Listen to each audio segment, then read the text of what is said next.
call executive session after the work session, for which Clerk Spratlin needs to call the roll.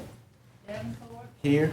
Parker, Here. Link, Here. Wright, Denson, Here. Naismith, Present. Edwards. Here. Harrod, Thornton, Hamby. Here. And we have a quorum. All right, I would entertain a motion for entering executive session So upon moved. conclusion of the work session. Second.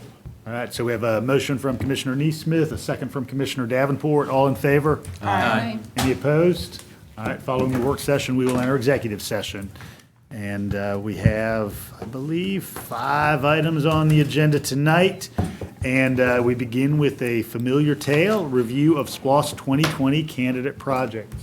And so I think Keith Sanders is here to talk us through that. And I think in your packet, you've got descriptions of not only the candidate projects and the designated projects, but all the projects that were submitted. So Keith, I'll let you take it away. Sure. Don't have a formal PowerPoint presentation tonight. You do have the, in front of you, I guess, in hard copy and was emailed yesterday, the initial project statements that have been drafted for those projects that were recommended. Really here to hear your comments and suggestions on edits or how you might want to revise those projects. Mayor, do you mind if I say something real quick? Go right ahead, Just to Mike. get the conversation started. So I haven't had a chance to look this over like I feel like I should for, over $250 million. That's quite a bit of money for us to just kind of skim over. So I'd certainly, I guess what I'm asking for is some more time and, to have a separate perhaps meeting for this body to be able to hash some things out, because there's some minor changes I'd like to see happen. One is specifically just to take a look at what we're utilizing for the dollars that go towards parks, and maybe see if we can, keep the amount the same, maybe even increase it a little bit to sort of combine them, but also include in a statement like that some of the parks that aren't listed on here tonight, like the Bears. The Bear Hollow Park. I know Melissa's real concerned about the Bears, and so am I. I don't want to discount that. And the I mean, otters. and the Otters, is that what you said? But, certainly Bear Hollow, Bishop Park. I mean, some of the parks that aren't listed here, and I say that because this is a 10-year SPLOST. Dudley Park, I know, had a good proposal out there. These are good proposals, and this is a 10-year SPLOST, and we need the flexibility, or this commission and mayor need the flexibility over the next 10 years to be able to address issues that come up, and to be able to, there may be some small things that we can do in some of the parks that really keep them going and be of good service. So, I mean, that's kind of one of the main things I'd like for us to talk about. There's some other things that I know we've been getting phone calls on the Welcome Center. I'd like to learn more about that. I think that, having the accessibility of the Welcome Center is important. So we need to, and that wasn't a whole lot of money from that standpoint, $500,000. So I guess, Kelly, I'll stop there and just say, if we're having a meeting Thursday to spend $4 million, we ought to have a separate meeting also to spend almost $300 million. So I just think we ought to give it some thoughtful time and thinking about it. Yeah, and I appreciate you saying that, Mike. And I'd anticipated that we would need at least an additional session after tonight. So we've penciled in the 25th for a follow-up SPLOST session because, 25th. as you know, I think that's the day we have the board and authorities. we may have to condense or compress the board and authority time, but anticipate that evening as a Okay. follow-up SPLOST session. Oh, okay. And I guess I would say this too. I know we're scheduled to vote on it July 2nd. I would suggest too that we look for a later date in July to vote on that, just based on the holiday right around the corner. I mean, we want people to have the opportunity to. Mr. Mayor, I think the 25th is the third Tuesday. My board meeting, fourth Tuesday? My board meeting calendar is full that afternoon, so, including BAC reviews. So, appreciate it if you kind of something else. I have to miss Airport Authority and 2 meetings at Advantage. We can use the fabulous doodle poll and find the Venn diagram of success. I'm curious, other specific elements that that anybody either wants to see or wants to suggest, or any of the language here that you want us to take a closer look at, or maybe having had a closer look at, want to modify?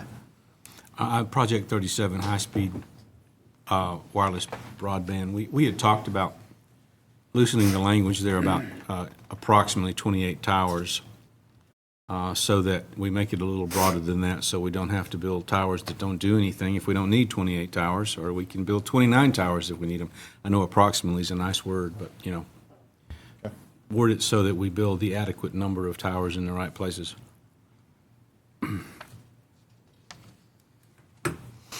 Yeah, Tim? And I guess my first question, it's to Manager Williams, because I think I saw a note whenever you sent out this draft originally to us, that there was 3 similar renewable energy proposals. You remember, I know it's 51 and 84, and what was the third one, do you remember? 52. Was it 52? Okay. And you brought up the possibility of us combining all 3 of those into one funding, into just one project. And so I'm guessing, and Keith, maybe you can answer this a little bit, are there any things there that don't overlap, where that would actually, we'd lose some of the stuff that some of these, or do you really feel like these are interchangeable to the point that we could just create one? Well, you could certainly combine the descriptions of the 3. They're so close that, particularly, if I remember right, 51 and 84, I think, were almost identical projects, but one submitted by staff and one from the public. As it's written right now, there are some minor differences, but if you wanted to combine them, that language could also be combined so that it would cover all of the same topics would be covered without replicating or duplicating.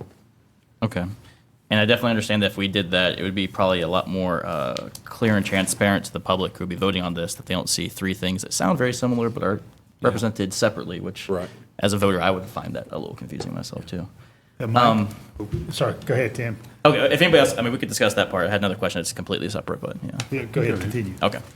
My other thing was, I guess, to follow up on Commissioner Hamby with the parks, because, I mean, I see that need also, but I guess even if we are going to have a next meeting, I would like us to have something in front of us there. I agree. So I wonder if we could have leisure services at least look at the ones that were staff created, to come up with a number for us and a proposal that we could look at that does what you're talking about. And then we could work from that number there. It's a lot easier than us trying to all independently juggle all of these park projects. And I'll respond to that, too. Go ahead. I don't disagree with that. I think that'd be a good discussion point. I'd ask that maybe Leisure Services get with Attorney Behrman to figure out what the language could be, so that we could have that flexibility that also includes some of the parks that weren't included in this. So you just never know what comes up. Yeah. I will say this, though, as part of the sustainability and stuff like that, Andrew, over the years, has done a great job, and there's nothing in here about green space purchasing, so I don't know if this can be included within the parks or within the sustainability part, but, over the years, I've seen where, with Tallahassee Farms and Beach Haven, we use that green space money Tallahassee Forest, use that green space money to purchase those properties. So I'd hate for us to leave something out within the SPLOST that if something comes up, we could have the money to do something with it, like the green space we've done over the years.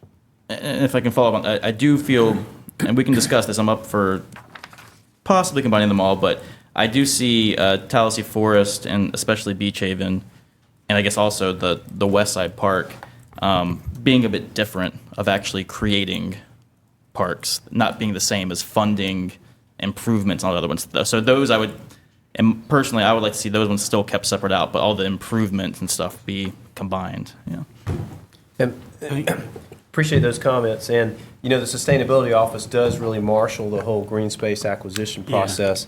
And so as we think through that wording, maybe not commingling it with the parks improvements, but keeping it, so that operationally we don't get into I agree. competing funds for those types of things. Right. No, I agree. And I just, Andrew over the years has been able to leverage what little money we give him for green space into more dollars. So having some in there to be able to do that would be helpful. Commissioner I want to Neesmith? thank Commissioner Denson for saying those words about the 3 parks or park lands on the west side, because those were brought to us by the Land Trust and by the historic Preservation. Foundation and by the Athens West Corridor Group. They're three very different projects. They've been whittled down already, very specific ideas about what's to be done. So commingling those with the other parks would really dilute those efforts. Commissioner Link? Yeah, I just want to make sure we get the language right on the affordable housing program, and we acknowledge a need to ameliorate displacement. Inevitably, if we're talking about redevelopment, there's at least going to be some temporary displacement of residents. So I want to make sure that the language allows for, whatever funding necessary to help, help put people up during that displacement period. Whatever needs to be done to, first of all, reduce the possibility of displacement, and also to ensure that people are properly taken care of if there is any temporary displacement.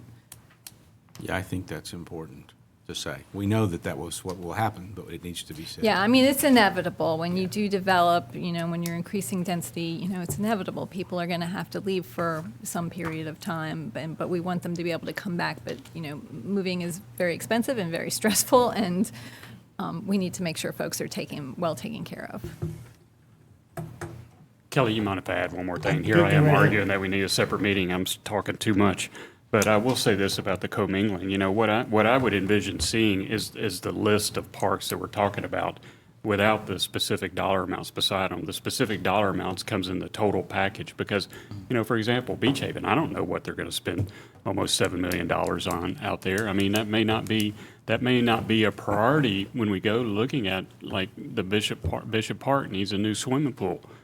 So, I mean, we got to be able to prioritize this and make sure that yes, we can address Beach Haven, but do we need to address it at the level of almost $7 million when we know we've got a swimming pool that's not going to last another 10 years?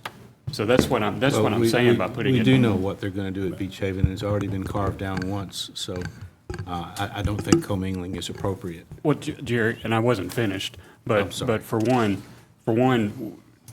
commingling, it's not necessarily commingling. It's just putting it in a category to where we're able to hit on some things that we need to be hit on. We've never had a discussion as a mayor and commission about what it is exactly that we want to see with Beach Haven. When we purchased that property for green space, the house wasn't included as part of that deal. And so I love Beach Haven. I like what it offers. But we've never had a discussion as a mayor and commission about what sort of direction we want to see Beach Haven go into. We have with Tallahassee Forest now, but with Beach Haven, we haven't had that discussion. So, there are things like that need to happen. And if we keep them in the category, that's what I'm saying. At the end of the day, we may end up spending $7 million on it. I don't know. But keep it in the category so that it doesn't get knocked out, but don't tie our hands like that. That's what I'm suggesting. Jerry? Well, the house was in the original deal. It was on the map. It was concluded. What happened was we decided to demolish it by abandonment, and we were able to save that house. That's not true. The property was I bought was as here. green I space. helped do it. I was too. The property was bought as green space. But the house was there, and it turned out to be a very valuable asset. It wasn't just green space, it turns out. Commissioner Parker? Thank you. With regards to Beach Haven, I know that they've worked extensively with the SPLOST office to make sure that the technical standards that they're trying to meet with building and restoring the buildings on the property do line up pretty exactly with the amount of money that has been requested and is looking like will be approved. And when we're talking about not being sure what we want to see with various parks projects, I know that when we set out to do this process, we all agreed that equity is something that is really important to us. It was one of the criterias and goals that we desired of these projects. And of these projects, I don't think there is a single other project that will be as effective in preserving African American history as this project. And so I just want to make sure that we talk about what our priorities are for this process. Yes, I would agree having a separate work session for us to go through these details and make sure we're all very clear on what these projects will accomplish.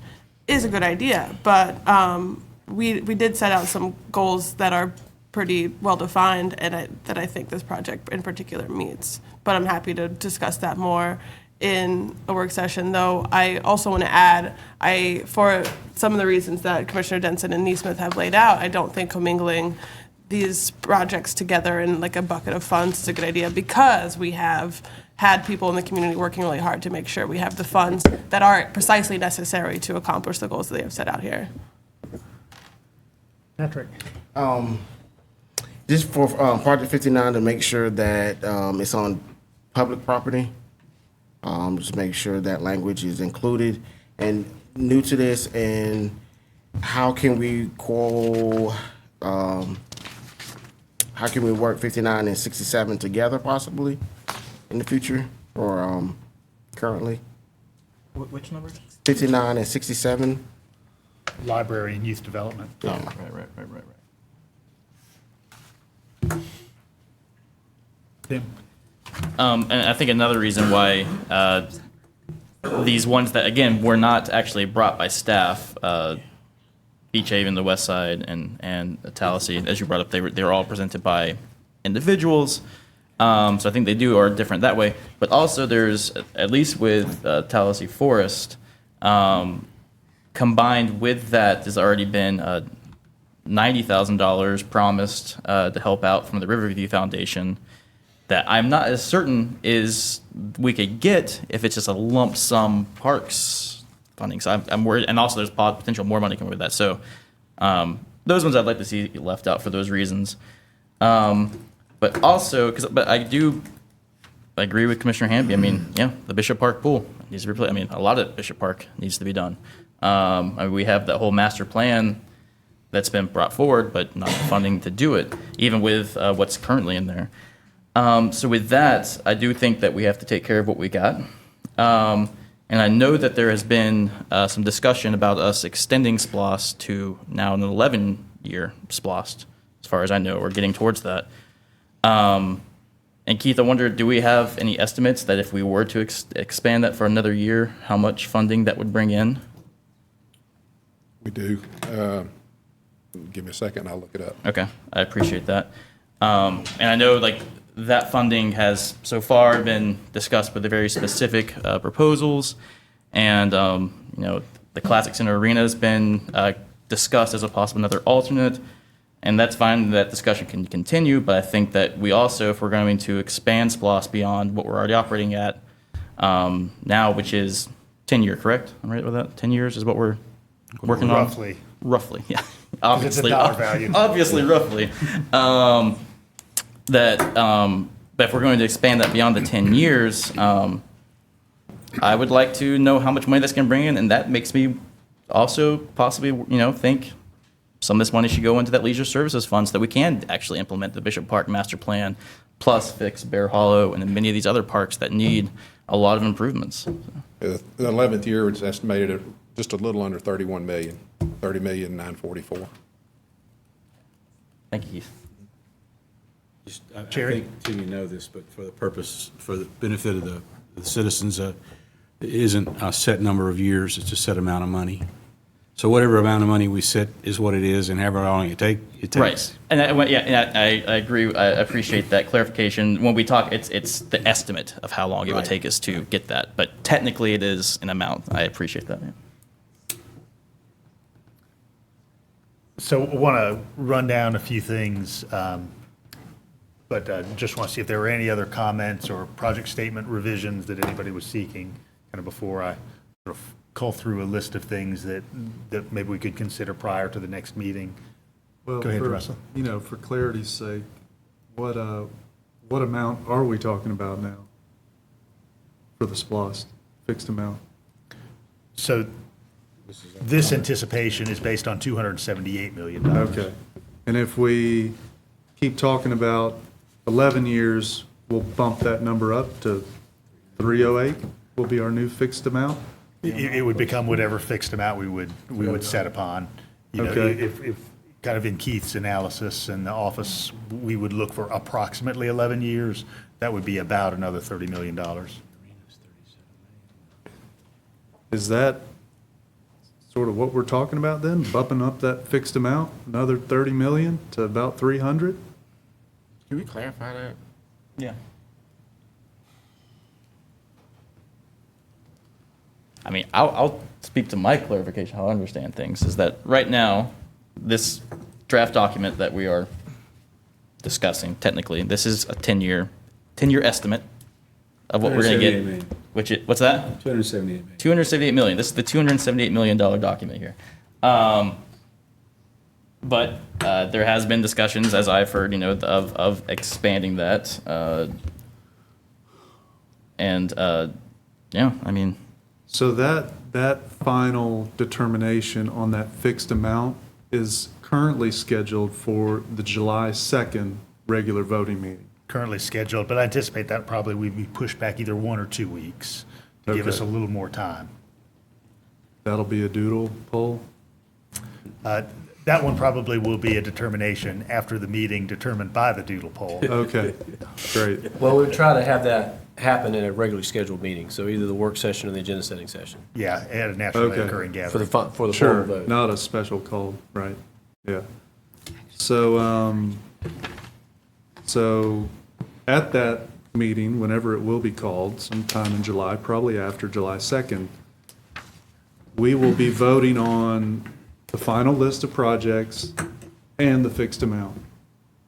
So, tonight, for the first time, I'm hearing about the Bishop Park pool and how it needs help.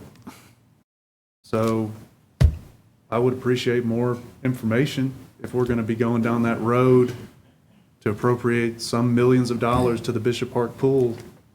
I'd like to have somebody from Leisure Services or Keith or somebody to give me some details about that. There's an Yes. extensive master plan for Bishop Park that includes the pool and many other elements. Would you like a copy of that? Right. I've seen that. Okay. I guess it didn't resonate with me how dire. But now we're talking about shoehorning this thing in a couple of weeks before the SPLOST vote. So I think we need to put the call out maybe that if you've got issues like that, if there are dire capital improvement issues, we need to know them right now because the vote is happening in a few weeks. And I don't want to get a bunch of phone calls the night before I have to take this vote. So please, department heads, let us know right now what your dire capital improvement needs are so we can have the public be informed and make the right call. I'll say, and then get a couple comments from Jerry and Mike. What I would recommend to both honor the work of the Citizen Committee and then to give us some future flexibility is to have the named parks that the Citizen Committee's recommended as individual projects within the package, but to ask Leisure Services staff to determine what reasonable scale reductions could be made at those named parks, the larger ones in particular, the Hollands and the Memorials, so that we could have a generalist park fund. Because invariably, in 5 years or 10 years, pathways are going to need rebuilding or resurfacing, rails are going to deteriorate, fences are going to need to be rebuilt.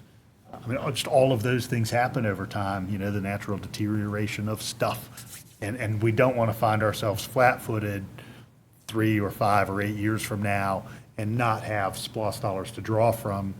And if the generalist park fund would exist in the package, then we would have the later opportunity to move funds between line items, as we've done many times in the past. And we would be able to allocate things like earned interest and funds remaining kind of toward the end of the life of the package toward some of those needs. So I'd strongly encourage us to have that generalist bucket because we're just going to have the need. And exactly how much that generalist bucket is, I think that's subject to future conversation, but I don't think we want to have this package pass the voters this November without that. So, Jerry. Yeah, I think that's a great idea, and I agree with Russell. I mean, I remember being presented the Bishop Park Master Plan, and excuse me if I forgot, but I never heard that the pool was losing 100,000 gallons of water a day. But that's what was reported to the Citizens Advisory Committee, and I learned that from the Citizens Advisory Committee. And they looked at me like, what are you, crazy? You're not losing that much water and you're I don't not know that taking it's care that of much it? a day. That Well, may that's have been what, a, that's what they told me. It was more than one. hyperbolic number. So anyway, we need to understand what that need is and with some real data. Mike, you were interested too. Yeah, my point was to not harp on Bishop Park, so I'm sorry for for bringing that up, but, I guess they need a new swimming pool. But my point was to have something in here that allows the flexibility.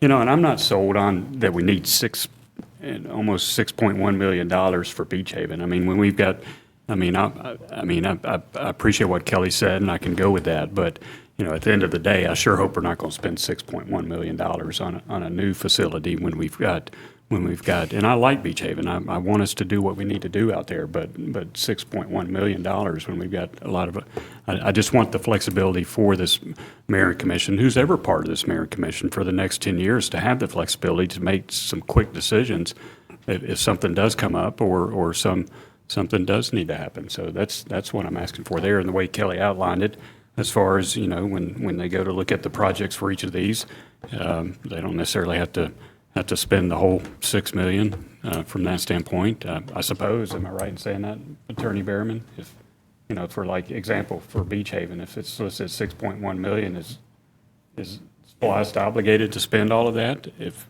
the future mayor and commission? Probably, if there's a need. See, that's what I'm worried about. I mean, because when we look at even Holland Park or Memorial Park, Memorial Park, a lot of the work that needs to be done is water and sewer upgrades. I mean, can we not partner with our water and sewer department to not charge as much to do those upgrades that they're also getting paid for? You see where I'm going with all this? I mean, so that's kind of why I was looking for the flexibility. I wasn't looking at, when I say put them all together, I wasn't looking at reducing the amount of each of them. I may be saying that for Beach Haven now, if it's a specific category.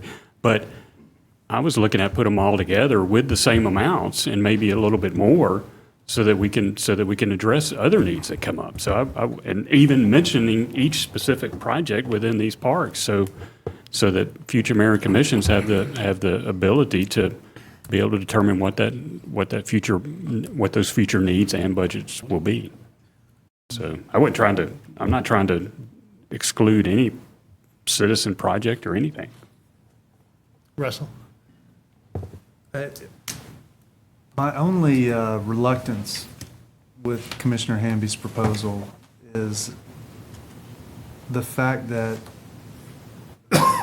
these projects are put forward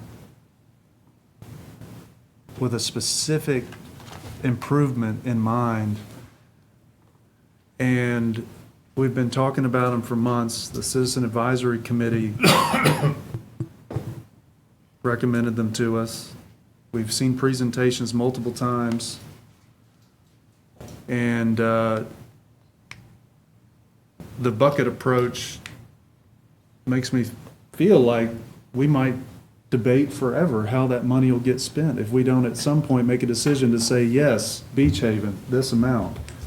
So I hear what you're saying about creating a general capital improvement fund to improve problems that need immediate attention as they arise. But I can understand the mayor's proposal about shaving some funds off each project to create that bucket, but still have these projects delineated. I guess what we need to go, though, is how much are we going to shave off these? Is that sort of the next discussion point? I mean, if we're talking about Beach Haven, let's shave Beach Haven to create a capital improvement bucket. How much are we going to shave it? And I think your earlier request for some staff input would be really beneficial. Yeah. I think they could probably let us know, particularly in the context of the leisure services projects, what amount of reduction would still leave you with a viable substantive project. So could Holland go to $10 million and you'd still have a substantive, dramatically improved community asset, for example? That's a good idea. And then the other thing that we certainly could do, given that there's some accordion-like flexibility here, is we could say, all right, after that exercise, maybe we want to go from $4 million generalist leisure services pot to a $7 million leisure services pot. So it extends to $281 million. We've got that amount of flexibility. So maybe we first ask leisure services to give us some tiers of opportunity within the named parks here. And then the next step could be, do we want to sweeten that leisure services generalist bucket by $1 million, $2 million, $3 million based on what we hear from them? Does that sound like a viable approach moving ahead? Perhaps. Yeah, and we don't know what we'll see. For until we see example, it. Athens West is just land acquisition. And I would agree particularly about Athens And West. also, you want the citizens to have trust in us that what we've been talking about is what we are obligated to do, project by project, because we all know the citizens don't vote for SPLOST, they vote for projects. I mean, there is only one vote they make, but it's because there's some projects in there that they want. So let's don't take them away from them or dilute them or dilute the trust that they have in us of doing these things. I agree wholeheartedly with your sentiment, Jerry. Tim?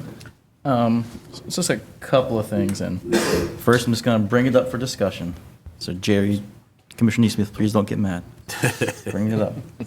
No promises. The Athens West Park land acquisition. My one concern about this is that it is just land acquisition. And I am, since especially this is going to be a 10 or 11 year SPLOST, then we're going to have to find some other way to fund the actual creation of that park outside of SPLOST. That's right. Or we're going to have to wait 11 years before actually building that park, which if that was the case, then we might as well wait 11 years to possibly buy the land. So I just want to ask this body, how realistic are we in thinking that we will have the funding to fully build out that park when we're having a hard time finding the funding to fix the Bishop Park pool?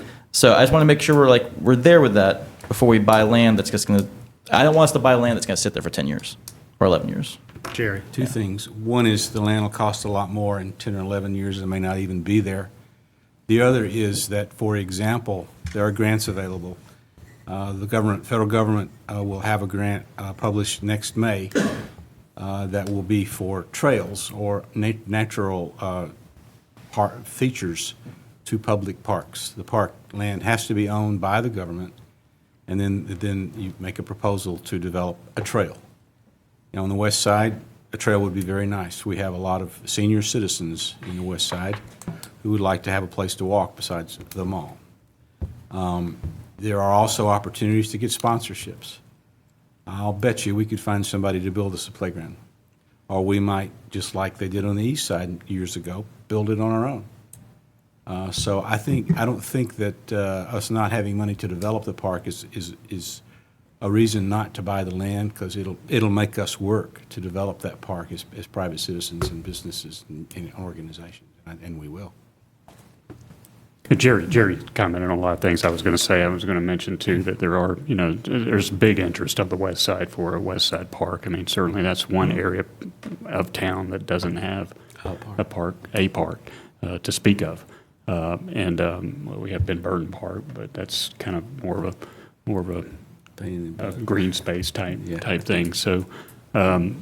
So West Side Park, and I was thinking of the WOW playground too on the east side, Jerry, but also, Riverview Foundation helped a lot with park over on Boulevard Woods. So, I mean, there's opportunities there. Even some people that live on the west side may want to help get something started. So that I see that as a good community building opportunity to help us get a park. Melissa? Don't we own a big chunk of land on the west side that we were gifted fairly recently? We own several small chunks of land. Wasn't there a in big? Coggins Park. The Coggins Park, yeah. How many acres is that? I think it was 20-something, but it's really spread out along the back part of that. It's not like a It's not nice accessible. contiguous. It's accessible. I mean, there's road frontage on a lot of the parcels, but they're small parcels along the road. It's an industrial park. Okay, so I mean, were we gifted that for green space usage, or what do we plan to do with For it? economic development purposes. Okay. And, light industrial is kind of the flavor out there right now. DEI. And one other thing, if, so especially if we're going to have leisure services bring us some information there, more information on that, that's great. Another one that I would like more information on is, and Commissioner Davenport brought it up a little bit, the Gaines School, what's the official name here? Youth development. Gaines School Youth Development. For one thing, I know that there's part of the way it was put in there was a lot of potential partnering organizations. I know that this application was written back in likely November, right? That was. So I am curious to see if there's been any headway with that, and because there's a long list of partners, including Athens-Clarke County, Land Trust, Boys and Girls Club, School District, of course, BizTown, the library, where that's at. And I'd also like to know if there's any potential way that some of this, dare I say all of this, could be funded via SPLOST, if there's been any concern, any discussion with that. But also just like, I would love to hear from them at this next meeting we're having, just to see, how flexible they are, if there's other places, and if they're willing to work with us on this.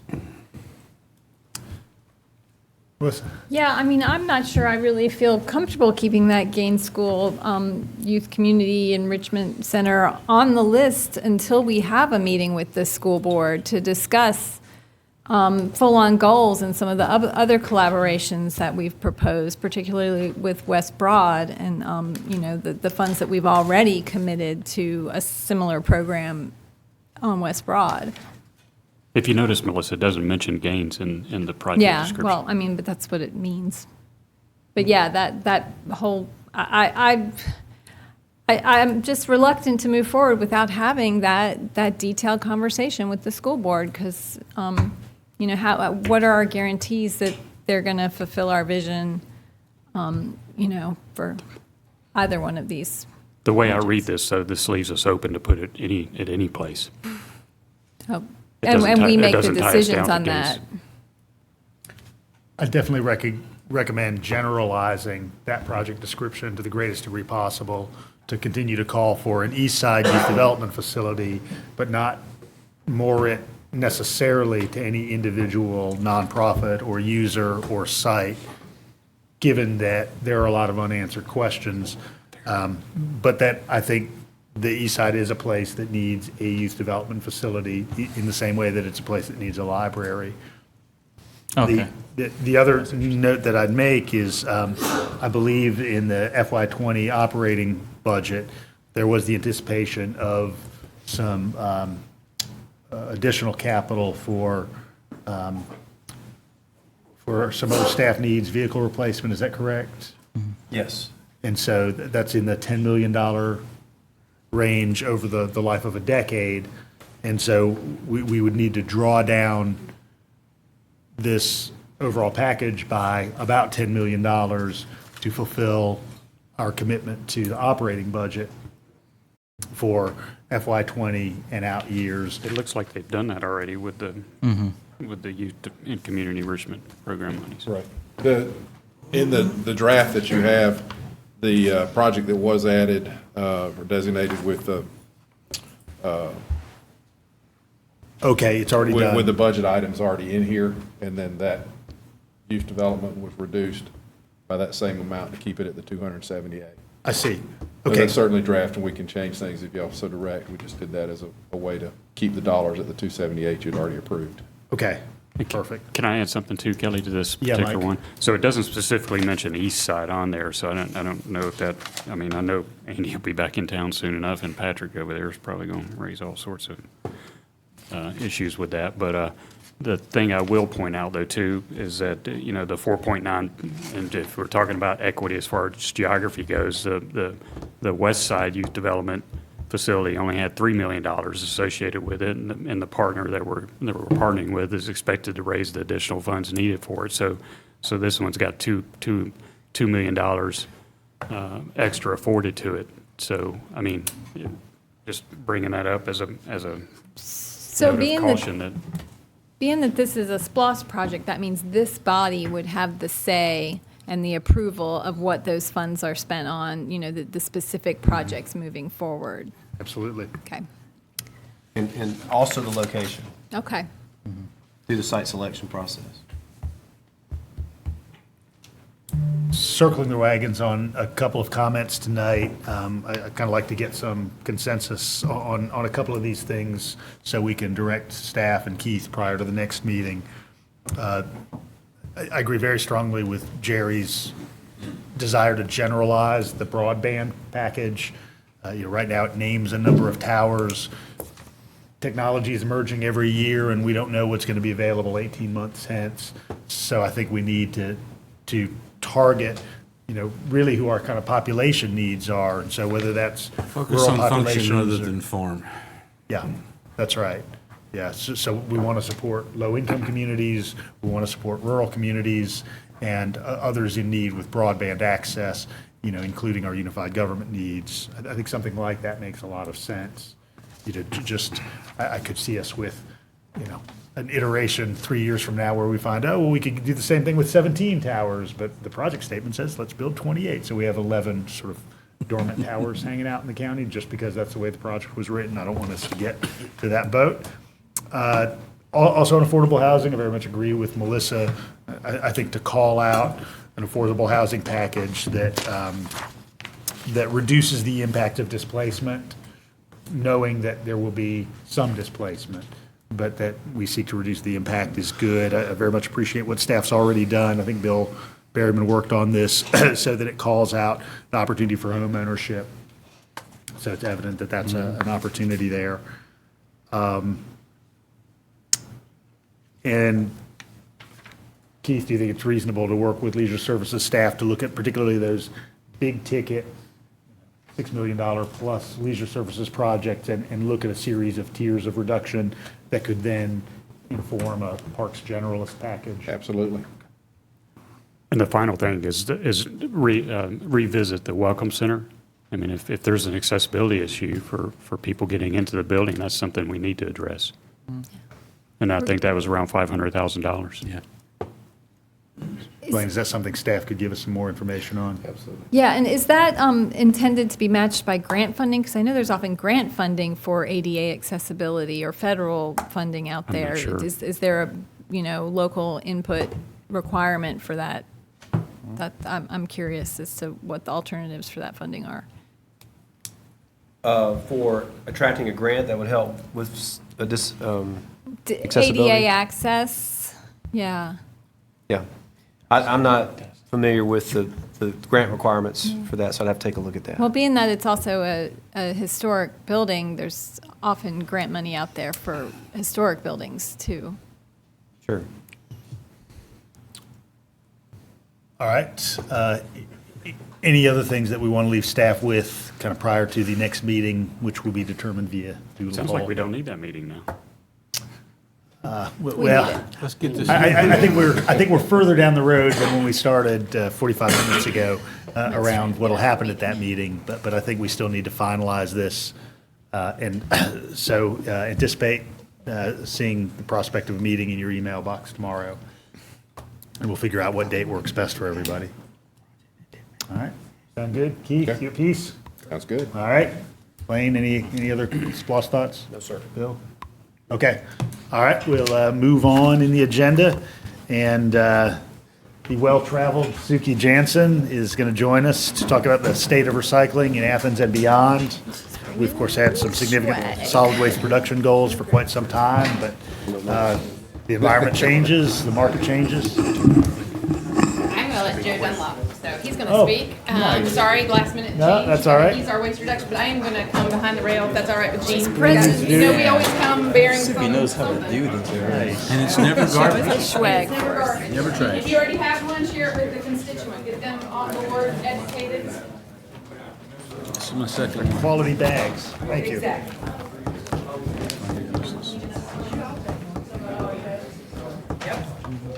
I'm glad she missed that part. There's some new information in here too about what the UGA does on campus with waste reduction. Yeehaw. You got a gift. Don't miss it.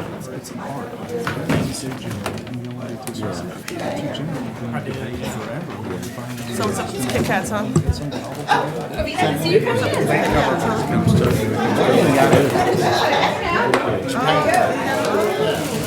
People couldn't run it.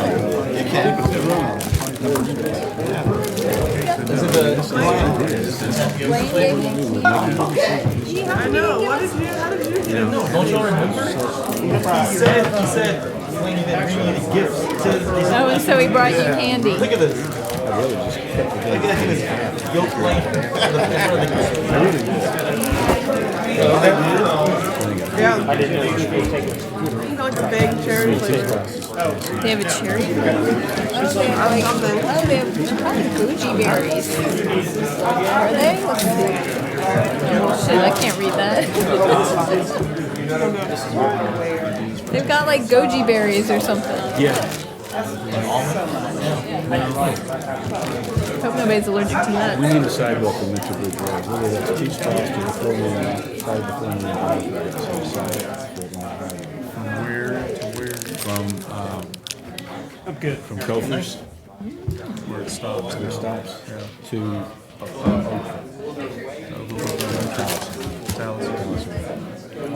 There's a sidewalk. I like dark chocolate. Not too sweet.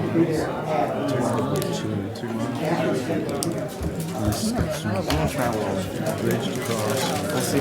From the outside, trying to colors. Those neighbors back there.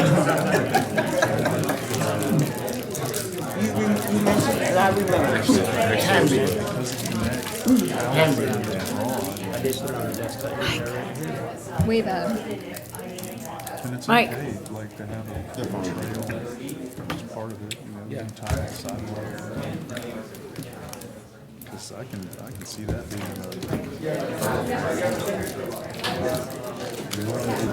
When you ride into Richard Bridge there at Atlanta Highway for the why did we even put bike lanes in? Beautiful stuff. Good evening. I'm Joe Dunlop. I'm Waste Reduction Administrator for Athens-Clarke County. Suki asked me to prepare the presentation here that we'll be discussing. It's basically an update on what's going on with recycling. You may have heard some chatter in the news internationally, nationally, locally, regionally about recycling. So I'm going to try to address what's going on from our perspective here in Athens. We'll go over some of the history of it, our current operations, a description of how we do things currently, a description of the state of recycling markets currently, discussion about the way we fund our operations, and then get into some next steps. Obviously, this is just an update for you all. Of course, I'm happy to answer any questions that you may have throughout. Little history slide. Try to just briefly, the recycling processing facility, which anchors our waste reduction operations here, is approaching 25 years old. In 2009, a solid waste task force formed, recommended implementing a commercial recycling ordinance and policy. That was put into place. 2010, the waste reduction goals were passed at tiered achievement levels, trying to get to 20 or 75% diversion by 2020, which is getting close. In 2011, the recycling facility switched from a dual stream operation of bottles and cans in one container, paper and cardboard in another container, to single stream, where it's all mixed. Athens-Clarke County paid about $1.2 million for the conversion, and we now own that processing facility, the equipment and the building. In 2011, the mayor and commission adopted the waste minimization fee. Subsequently, the recycling ordinance and policy passed. That position was created and filled. A few years later, in 2015, we opened our Center for Hard to Recycle Materials, reusing the site of the old solid waste operations on College Avenue.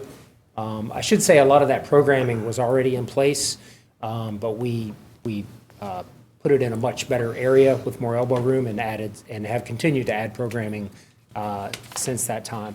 In 2017, Republic Services purchased Recommunity, lock, stock, and barrel. That Recommunity operated about 30 recycling processing facilities in the eastern U.S., and Republic Services bought the entire company and all their operations, including the operation of our facility. Athens-Clarke County continues to own the facility, but the people who work there are Republic Services employees.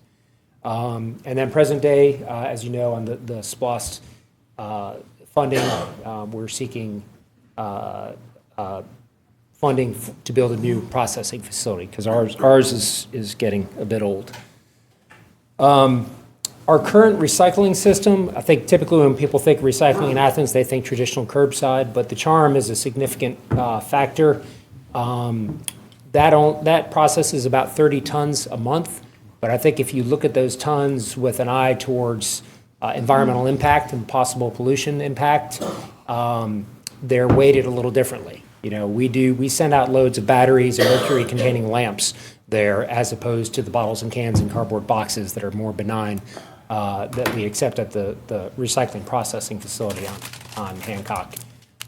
That facility, we do about 1,600 tons per month there. That facility, the material is separated into 11 categories and then baled and shipped off to markets, which I'll get to in a few slides. I did want to single out glass because we get a lot of questions about glass. A lot of local governments nationwide have dropped glass in recent years. It is a pretty ripe target to drop. If you're looking at the mix of materials that a recycling program accepts, it's easy to kick out glass. It's the lowest value. It does contaminate other paper and other grades of commodities. It's vulnerable to contamination itself from other materials. A lot of times you'll hear that markets do not exist for glass. That is not true. Glass markets do exist. We sell ours to Strategic Materials in East Point. Markets almost always exist for clean material. The clean is the operative word there, and that's what proves to be a sometimes expensive challenge in moving glass. Yes, sir. On that, so what are the benefits though for us to continue taking glass outside of this being work? I understand it's not very valuable there, but environmentally, what are the benefits for us to continue taking glass on our recyclables? Well, I'll always argue when there's a domestic market for a material, it makes sense to put it in the hands of somebody who can turn it into a new product and reintroduce it to the economy, as opposed to putting it into a hole to reside forever. Additionally, with the waste reduction goals in place, it's heavy, to be blunt. If our waste reduction goals are quantified by tonnage, this town still produces a lot of glass, so it would be a significant portion of the waste stream. If we were to divert that into the landfill, it would push us further away from achieving our waste reduction goals. Yes, ma'am. So from what I've read, with glass, it's a lot easier to handle, and it becomes a more reusable material when it's been pulverized into sand. The MRF that's on the SPLOST list, would that include one of those machines that would pulverize it, making it easier to handle and probably easier to sell and transport? It likely would. In fact, the current MRF has that facility as well. It's a glass crusher. I think pulverizer might be, it doesn't quite get that granular, but maybe centimeter size or so. It's easier to maximize the weights for shipping efficiencies. Then when it gets to the processing facility, they like that cullet, as they refer to it, as those chips of glass, as opposed to an intact bottle. But that's with intent, is that the glass bottles are broken early in the processing facility currently, and have been. So would it be possible for us to turn it into the material that is even easier to put on the market for reprocessing? Virtually everything that we handle at the processing facility is, it's an initial cleanup phase. And then when it gets to the end-use market, so like when the plastic bottles get to the carpet industry, they clean up everything a bit. They have very expensive equipment they don't want to just introduce foreign matter into. So there is some secondary cleanup operation that I think will always go on at whatever the end-use mill is. And the intent of a recycling processing facility isn't to get it 100% clean and removed of any foreign material, but to get it most of the way there where it can be shipped cost effectively to an end-use market. Does that answer your question? I think so, yeah. Okay. We do about between 70 and 85 tons a day of mixed recyclables. The contamination rate, that is the material that cannot be recycled, that winds up going to the landfill, it goes anywhere, it ranges between 15 and 30% of that. There are a number of factors for that. One is simply people putting things in the recycling bin that do not belong. Another factor is aged equipment that's not capturing all of the material. So that number bounces around. That's a range. I will say that recycling right now is more expensive than landfilling in this community, and probably in most communities in the country. Certainly in the short term, in the now term, it's more expensive. I will always take the long view that, especially as we own and operate our own landfill, it still makes sense to divert that material from the expensive landfill. But right now, to drop off materials at the recycling processing facility on a day-to-day basis, it costs more than it would to deliver that material to the landfill and simply put it in the landfill. We spent, to date in FY 2019, we've spent almost $500,000 in processing fees, and we've received $225,000 in revenues from the sale of those materials so far in 2019. And obviously, there's a gap there. The fees have exceeded revenues by nearly $220,000. We budget, for the last several years, we've budgeted right at $90,000 to pay processing fees, and clearly that was not enough this year with the state of the current markets. That is the highest that we've paid in the 24, 25 years that we've operated, that we've partnered with the processing facility. I think year one, we paid some costs due to air cost in that we didn't move enough tons, but this is the first year that those revenues have the fees have exceeded the revenues. Yes, sir. Do you see a change in the market, maybe China coming back online or something? Yeah. So there's a lot of talk in the national media about the impact that China has. They basically, for years, I'll try to give you the short version, but basically for years, as a nation, we were a little bit sloppy with the material that we were sending to them. And they finally decided that they imposed some restrictions on the amount of acceptable contamination that they would accept, that other countries could ship there. The amount that they declared was, I believe, 1.5% contamination, or I think they started out at 0.5% contamination, which is unattainable. Nobody can get that. And the effect of that is that all of the markets, the local governments on basically the western half of the country, certainly the West Coast, that were shipping to China, did an about-face, and they shipped that material now to domestic markets. We never have sent anything to overseas, to China. All of our stuff, I've got a slide in a minute, all of our stuff goes to domestic markets. So China's decision does not have a direct impact on us, but it certainly has a little bit more extended impact on us, just because they're so huge. They're such a big player in global recycling markets. So could you tell me the processing, what is the processing fee? The processing fee is, that's the idea that if you drop off a truckload of mixed recyclables, so bottles, cans, paper, cardboard, it dumps out on the tipping floor, on the concrete floor at our processing facility. It takes a bit of effort to get it from that state, just a jumbled up pile that looks just like that. I took that picture at the processing facility on the right. The picture on the left is Novelis Aluminum in Greensboro, Georgia, 2 counties away. That's their product. That's what they ship to the rolling mills. That's on the right is our incoming product. It takes a bit of work to get it from the picture on the right to the picture on the left. We take it part of the way by selling Novelis bales of separated out aluminum cans. So they're buying a refrigerator-sized brick of just about nothing but aluminum cans. Right. And to extract nothing but aluminum cans out of that pile takes a bit of legwork. And so that process, there's a cost to that. That's the processing fee that is paid. We're paying that to Republic? Republic Services, yes, sir. Okay. And then in exchange, the way it's worked historically, in exchange, that fee is paid up front.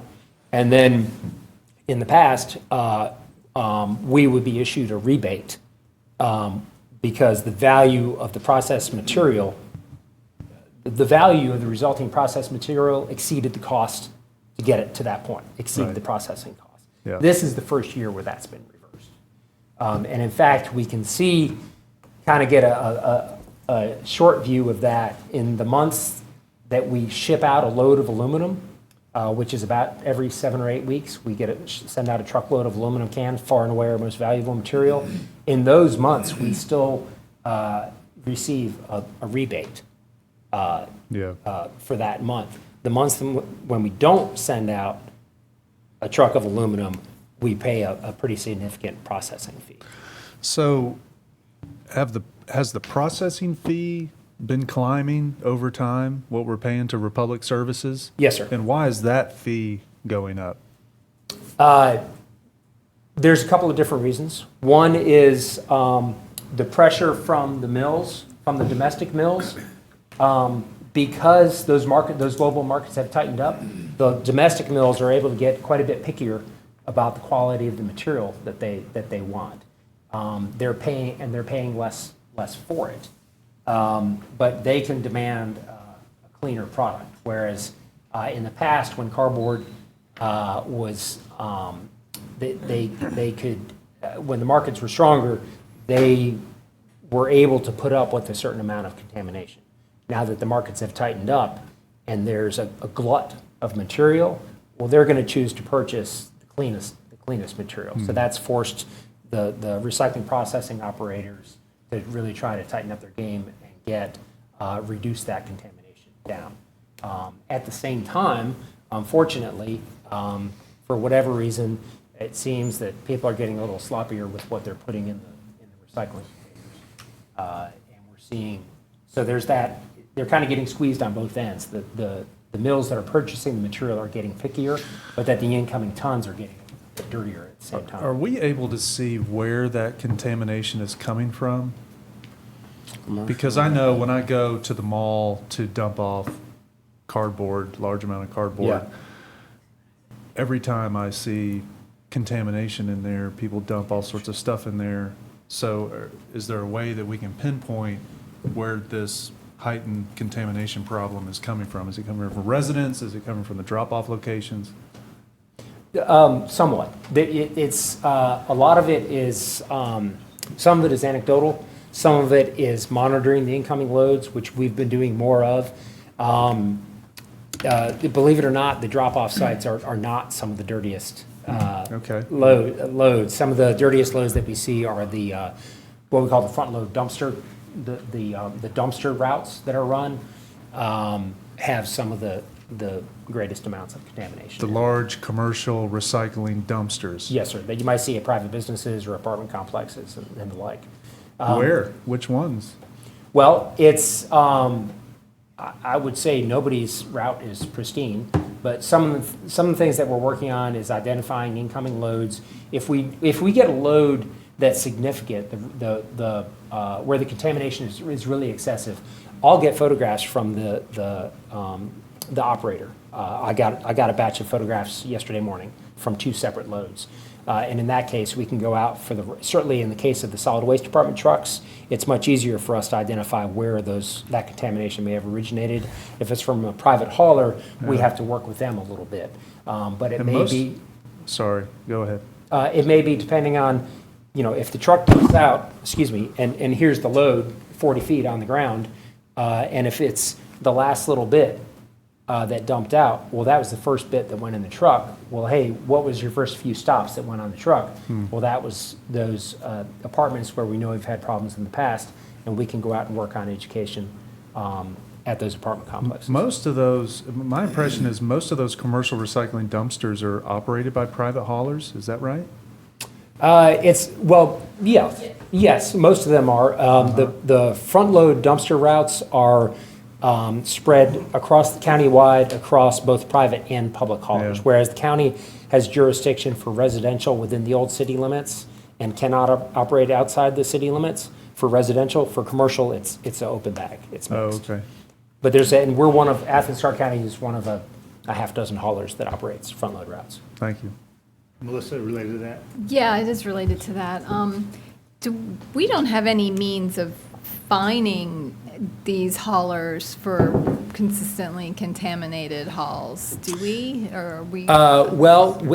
Yes, but, so the recycling processing facility, this calendar year, they put up a sign saying they're charging, I believe it's $125 a ton, for a contaminated load that dumps out. So that gives the haulers some skin in the game, that if they go to pick up a dumpster and there's a whole bunch of black trash bags in there, well, perhaps they shouldn't pick up that particular box, and they should contact the property owner and work with them.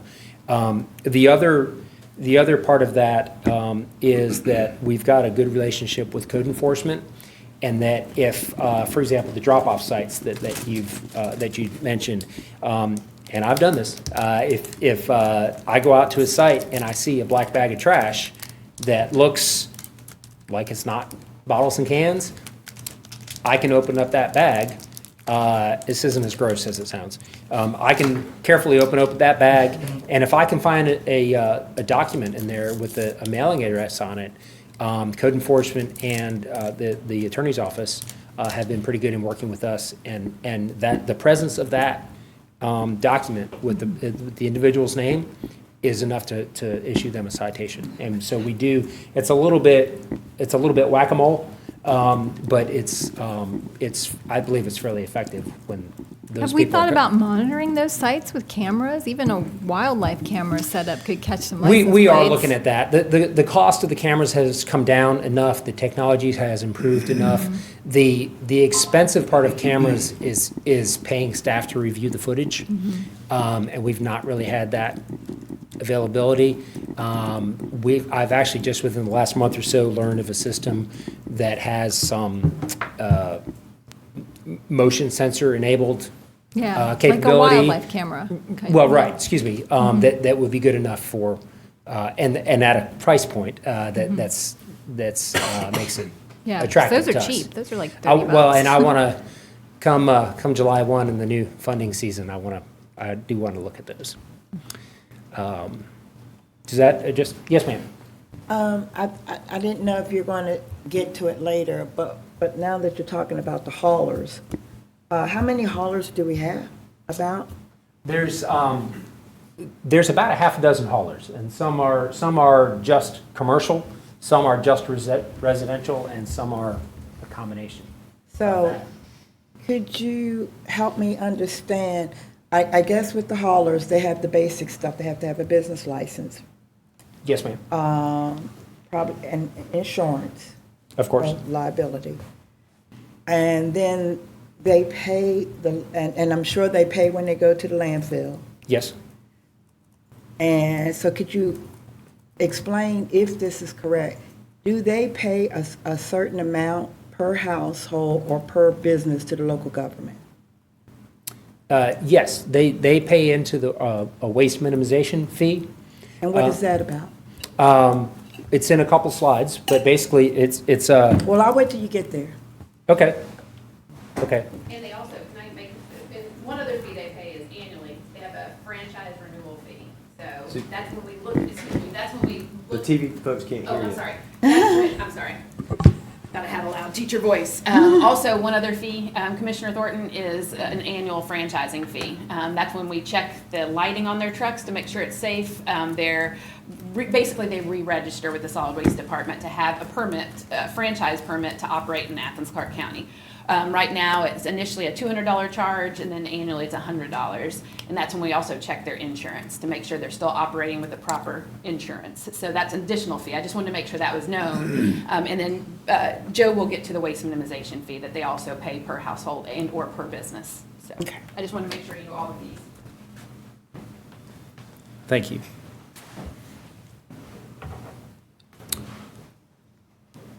So the waste minimization fee is it's a charge of $1.60 per month for commercial businesses and 60 cents per month for residential. Currently brings in approximately $175,000 annually, and that fee, Commissioner Thornton, is assessed. The private haulers and our own waste department trucks, we pay into that as well. But that fee is collected quarterly by our department, and that funds 1.5 staff positions in our recycling divisions. Excuse me. It funds education and outreach activities like the beautiful green bags that you received earlier. The landfill enterprise fund pays approximately $800,000 more for recycling division programming and Keep Athens-Clarke County Beautiful programming. So the landfill enterprise fund certainly pays the lion's share of those programming costs. We are looking at alternative funding models that are a little more equitable, but will continue to get us the money to do the funding that we need. Well, yes, ma'am. and I guess that's my whole point. $175,000 is a lot of money. And just as one commissioner, I would like for at some report that we are looking at other equitable ways. This can be very, for the small haulers, this could be very unfair. So I just want to put it out there that if you're looking at other funding to do some of the things that you're doing, that would be something that I think we would all appreciate. Looking at making the funding more equitable for the Yes. smaller haulers Yes. specifically? Yes. Okay. And Joe, this is passed along directly as a line item to customers. It correct? is, yes. It typically appears on the customer's bill, whether it's one of our own customers or private haulers. It's typically a line item that spells it out, what the customer is paying. So those costs are typically passed along. I have a private hauler, and that's when I found out about this. And I do think that I'm just doing my due diligence, that there is a concern for the smaller haulers. For the larger ones, maybe that doesn't impact their incomes. But if we're talking about equity across the board, I think that this should also be considered. Okay. Thank you. Chair. Yes, I would say if we're talking about equity across the board, the county would provide dry service to all of us. Here. And on that, I'd have to bring up something I hear constantly is that outside the city limits in my district, one of the things people get most frustrated about is that if you're in the city limits, you have like 2 trucks go down your street, a week. You live outside, down where I live, and you have, how many private haulers did you say we had? There's about a half a dozen private haulers. Residential, you just have 4 trash trucks, 4 recycling trucks at the most. Yeah. But every day, you'd have trash. Right, every day. And, the amount of debris then that falls off those trucks onto those roads creates more litter. How the damage those truck tires do to our roads in those areas, noise. I hear those complaints constantly, so I will second what Commissioner Neesmith said there. I'll note that it's been many years since we talked about looking at a zoned approach with some kind of franchise option. we may be in an environment where we have few enough haulers now to make that more viable, and I've gotten a sort of general indication that there's a willingness of haulers to come to the table. So if this body would like staff to explore the notion of a zoned or franchised approach, that's certainly something that I would be glad to see. I would love that. The other issue is some of our haulers have become very, very unreliable and very sloppy. And I don't see it getting any better unless they go out of business, which one of them pretty much did because they were so unreliable and sloppy. So I think, reducing it down to one franchise per neighborhood or zone or whatever it is, sounds like an excellent idea. Melissa? Yeah, coming back to the smaller haulers and the idea of equity, are they paying the same annual fee as the larger haulers? It's Okay. the That's annual. where I feel like there's room for equity. Right, I believe it's $200 per hauler is a one-time annual fee regardless of the size. They all pay Okay. that exact amount. Now, the waste minimization fee that I described, the $1.60 per month, commercial customer. and for residential, 60 cents a month, that's per household. Yeah. So if a hauler has 100 customers, they're paying, So the smaller haulers are paying less towards that it's a less net household amount. fee, Correct. but they're paying the same in that overall licensing fee. Correct. Yeah, I feel like that's where there could be some tiers and make it $200. easier on the little guys. And while we're talking about that, we're talking about haulers that actually have gone through the legal process, the licensing. We're not talking about these fly-by-night haulers, and we have those out there also. So where service is not good, and I just need to go on record. I'm very happy with my hauler, okay, Jerry? I'm very happy with my hauler. But there are people who are illegally picking up too. So do we monitor that, or is there anything that? I would love to. I want to speak to that. Sure, thank you. We really don't have any fly-by-nights any longer, and that's because Mayor and Commission agreed to a cap about 5 years ago, and that cap has done a tremendous job. And the haulers they will look. If they see somebody that spills over from Oglethorpe or Jackson County, we've had a couple different garbage companies based out of Oglethorpe and or Jackson County. If the haulers see them where they're normally picking up waste or recycling, they are quick to call, and then we'll send community protection out, and community protection will chase them out. And sometimes it'll happen within about a 24-hour period. It's usually a hauler that has no clue that we have a cap on haulers and a franchising system. And so we really don't have the troubles we used to prior to 5 years ago when that cap was, 5 or 6 years ago when that cap was put in place. Historically, yes, we had a lot of issues with people cropping up new businesses, starting here and there. We really haven't seen that as an issue, and I think the private haulers would even say the same. They're really good about self-policing. They don't want those folks encroaching in on their customers. Yes, sir. And so I am curious if we, as Commissioner Neesmith brought up, because my hauler is not necessarily reliable either. I have to call them at least once a month to ask them to come back and get my recycling. But if we were to move towards having county solid waste provided service for the entire county, I guess it's one of the things I would at least like to see some numbers at. If we would see the overall cost to every resident, if that would go down, if it would be something that would actually benefit the entire county if we move towards one hauler that's the county hauler for the entire county. So I'd like us to at least explore that with them. Okay. Can I get clarification since I'll be the one exploring that? Hold on, I got 2 different things. I'm gonna write this down in my head. Yeah. I'm hearing Commissioner Denson asking for Athens, or one hauler, doing the entire No, actually, community. he's asking for Clarke County. Clarke County. The solid waste department, or Specifically. Clarke County. But I also heard some conversation about zoning. Yes. And so those are two very Two. different. And so do we want to explore both of Yes. those, or just one of those? I guess is my clarification, because I'm gonna have to report back to you guys. Should we at least model both? Both. Yeah, Model both, At least yeah. conceptually. Please. I appreciate that, thank you. Thank you. And I think we should, and I would love to hear that report. But I also want to make clear that when we're moving towards trying to support entrepreneurism and create jobs, I don't want this to become a political battle where the smaller people that are, this is how they make their living, get pushed out by bigger folk.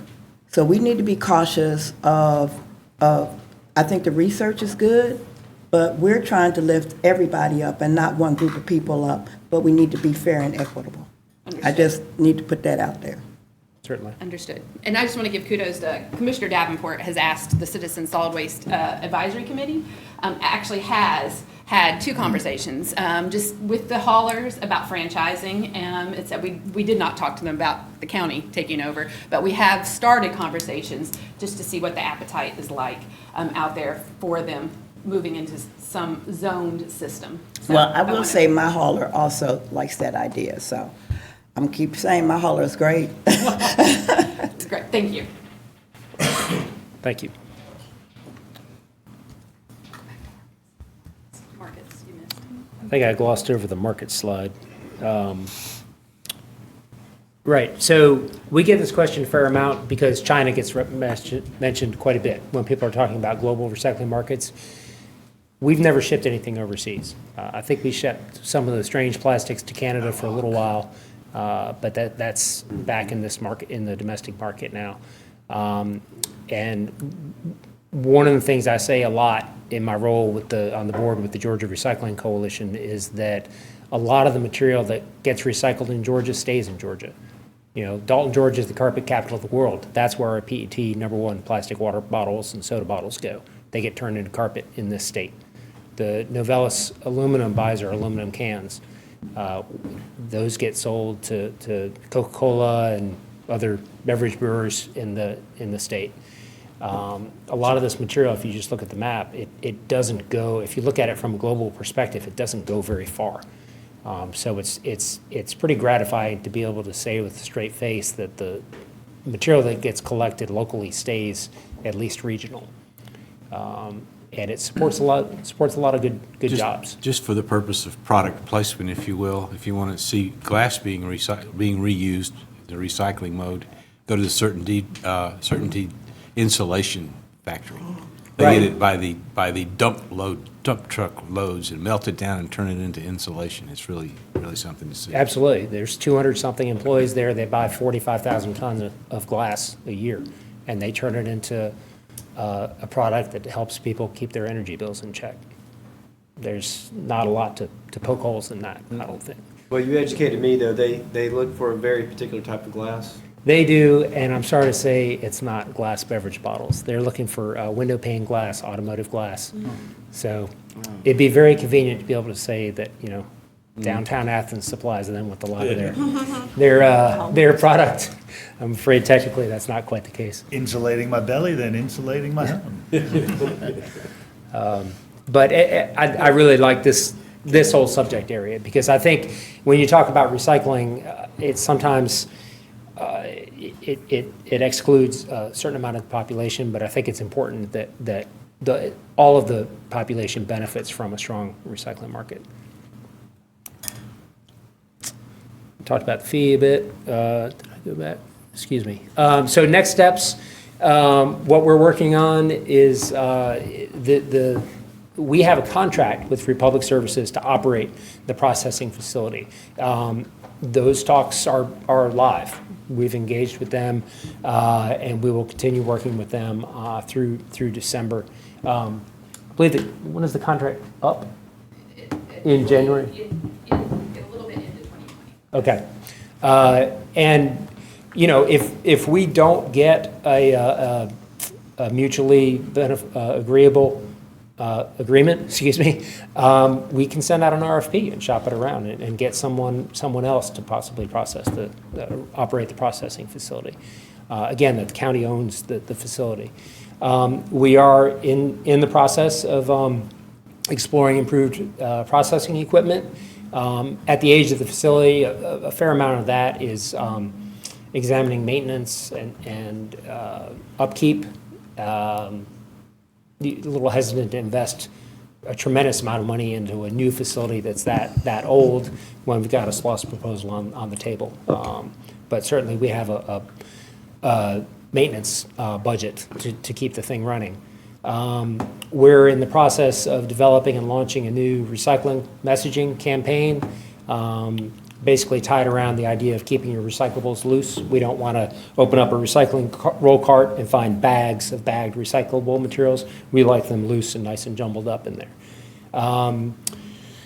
I'll be bringing to you shortly an expansion of the glass bottle reduction program that started out downtown, and now we're talking about potentially expanding that countywide to all bars and restaurants in Athens-Clarke County. You may have noticed some more organics diversion to divert compostable material into saleable, usable compost. We did some collections of that at Twilight. We'll do it again at AthFest. And we have some people can bring food scraps to a number of locations. That's a fairly new program, and we'll be getting that out to the Athens-Clarke County departments as well, tweaking that government recycling policy. And then, of course, we're keeping our fingers crossed for SPLOST funding for a new processing facility at the landfill. I believe that is all I had. Yes, sir. Just one question. Is it still required for commercial businesses to purchase the ACC green recycling bags, or can they just dump it into the recycling bin? So the businesses have never been required to purchase the ACC bags. We provide them at no cost. Okay. Of course, we prefer then the recyclables to be loose. As a practical matter, such as on the curb downtown, that just doesn't work. we can't pick up a pile of bottles and cans. So, of course, that's going to be bagged. We are working on a program that will get us closer towards doing away with those bags with the use of the dumpsters downtown that we've been piloting.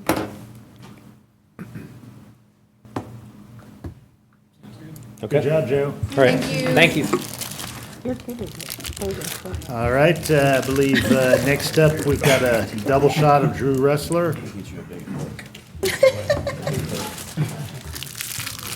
Like a gong show. You know what you gotta do at the beginning before they even start. I know. Good job.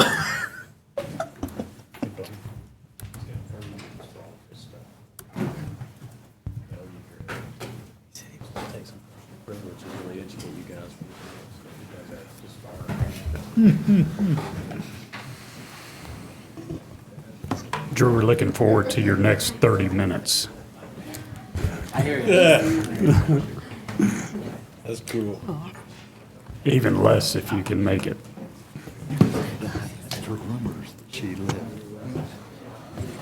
Who's that guy sitting down in the blue? Bald head, gray, Coming to life.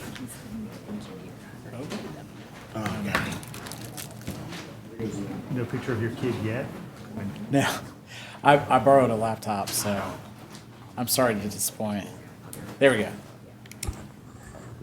Yes, I apologize for no kid pictures today.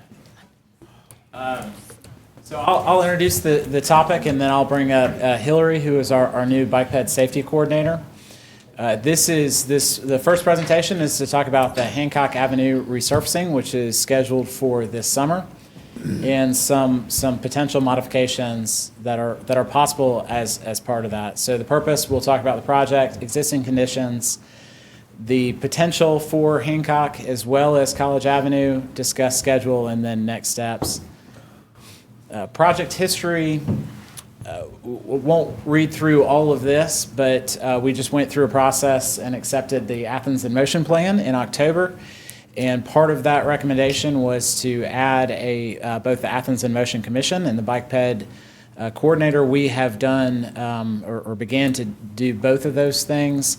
Additionally, with that, in the 2018 T-SPLOST, there's a commitment, and I'll show it to you here, to that all roads with widths that meet or exceed 28 feet will be considered for modifications to pavement markings with the goal of improving accessibility and mobility for all transportation modes. So both Hancock and I'll say a portion of College Avenue are wider than that 28 feet, and so that led to looking at it and what you see here today.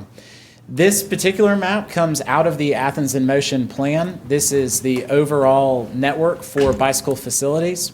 And so the green highlighted areas are the areas that we're discussing tonight where there is potential to add dedicated bicycle facilities on those corridors through the resurfacing project, really through just pavement markings. So excited to present that to you tonight. Overview in the CY19. So for the paving project that is taking place this year, there's 28.4 centerline miles to be resurfaced. None of the segments satisfy the guidelines for 3-lane conversions. That's not what we're talking about tonight. But both, as I mentioned, College and Hancock are wide enough to be considered. You'll note that Hancock is actually being resurfaced between Millage Avenue and Jackson Street. We are only talking about from Pulaski to College, just based on not the width of the road outside of those limits. So I won't go too deep into these potential improvements because Hillary will be doing that. So with that, I'll bring up Hillary Essig. She has been here for now 2 months. Yeah. Is that about right? She comes from Austin, and she's already done a lot of great work here that you'll see tonight, and we're really fortunate to have her. So. Hello. Good evening, everybody. Really excited to be here. So I came from Austin, but I spent 2 years here in grad school. So I have lived in Athens. I love this city. It's, whenever I describe it back in Austin, they call it Austin's little sister. So I'm really excited to be here. So repavement is probably one of the most important tools that we have when trying to implement bike infrastructure. There aren't a lot of huge opportunities you get with $6 million T-SPLOST and bonds back on Austin, but in Athens, we can use repavement as a way to create larger bike networks through smaller improvements over time. So Hancock this summer is getting repaved in College Avenue, and we can create connections through the Greenway up north near Elizabeth Street, where they have that 2-way cycle track, then down to College Avenue in Hancock, and then where the existing bike lanes are on our Pulaski. So right now the bike lanes on Pulaski kind of seem like a one-off situation. It's just a couple blocks. But this larger network really gives Athens an opportunity to grow and explore with bikes. So what we're looking at today, specifically with Hancock, is buffered bike lanes with parking. We see these in as small towns as Bozeman, Montana has them, but also Chicago. I have a couple of pictures. So the idea is to get the bikes behind the parking so that it has its own designated facilities. We can use flex posts, but I don't really think we need them if there's no conflict points. That's something that I would find more community driven later on versus striping just today. We could also do planter boxes in the medians. They've done those in Decatur. I was there the other day. I saw them starting to put some planter boxes as buffers. In Athens in Motion, they wanted more bike parking downtown, and in the plan you can see there's these stripe facilities. They did these in Vancouver, and they actually use those as bike parking space. So there's investments we do today, which is the striping, that can grow with community drive later. And so this is the existing facility on Hancock. We have parallel parking on both sides. One of the things I noticed first when I look at this roadway is at Pulaski, we have this huge skew of the crosswalk on the north side. That might not seem big, but to me, when I think of safety, that increases a pedestrian's time in the intersection by 10 feet. And that 10 feet really can affect signal timings. So if we can fix that skew through this project, then that would be great. There's also very wide lanes. And so this was the first proposal, and design is iterative. And so when I first looked at it, I tried just getting the 2-foot buffer and the 6-foot bike lane throughout the whole street. When I sent this out to the business owners, Creature Comforts responded saying, hey, this really doesn't work for us. We have really large trucks that need to make deliveries. If you push the parking in front of the bike lane, we are no longer going to be able to maneuver. So Tim and I, the traffic engineer, went out there. We actually put out cones where the parking would be. And we watched where the trucks were moving. And the trucks hit the cones. So this design doesn't work. So instead, I put the parking against the curb with the bike in front. And this still accomplishes the same goal of protected bike facilities as in Athens and Ocean, but still doesn't negatively affect the business. We also include bike boxes, which in general help with intersection safety.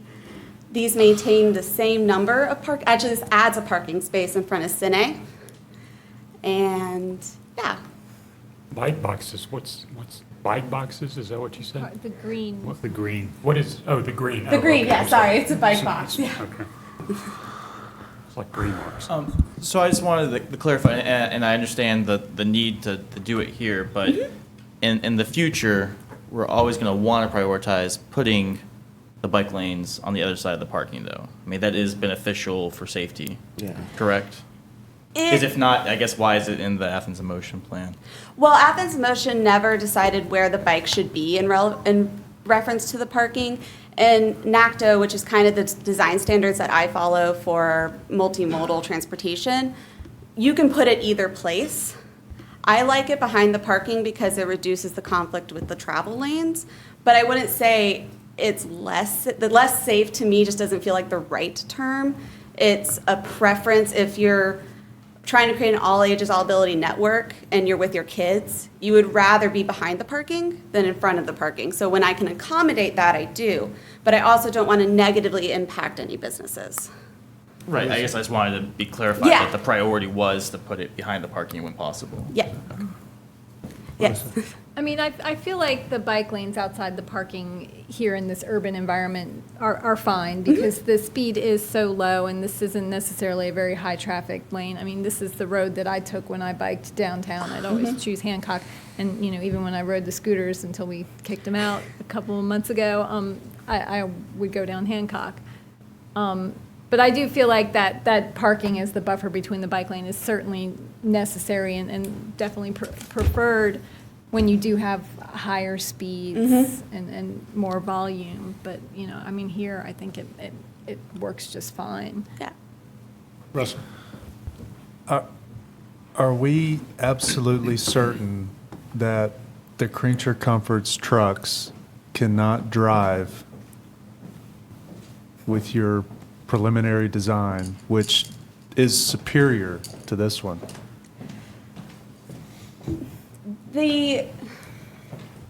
Because once we build it like this, there's no going, I mean, I want to get it right. And the first one is better than this one because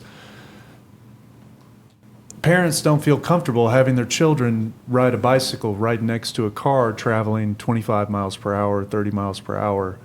And also, bicycling along those parking spots, you're going to have drivers coming out of doors there, opening up into the bike lane. So you're going to have an awareness when it comes to that. We're talking more and more in this community about creating buffered bike lanes, protected lanes, so that all users can feel comfortable using it, the elderly, children in particular. So I would like to know with 100% certainty that your preliminary proposal, which is superior to this one, is untenable. Okay, we could definitely look into it. We can run some traffic modeling. So what we can do, so there is an element of time sensitivity to this.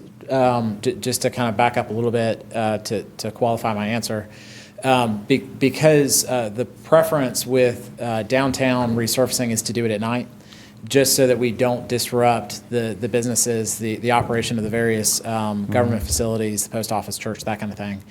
And so in order to pave at night, we need warm enough temperatures to do that. So the later we wait, the more likely the paving has to, which seems silly as hot as it's been to even talk about that, but the later we wait, the more likely it has to take place during the daytime. So in order to expedite this, to get it to you all, what Hillary and Tim did is actually, so we talked with Creature Comforts and their logistics folks and met on site, as Hillary mentioned, yesterday morning to actually watch the truck.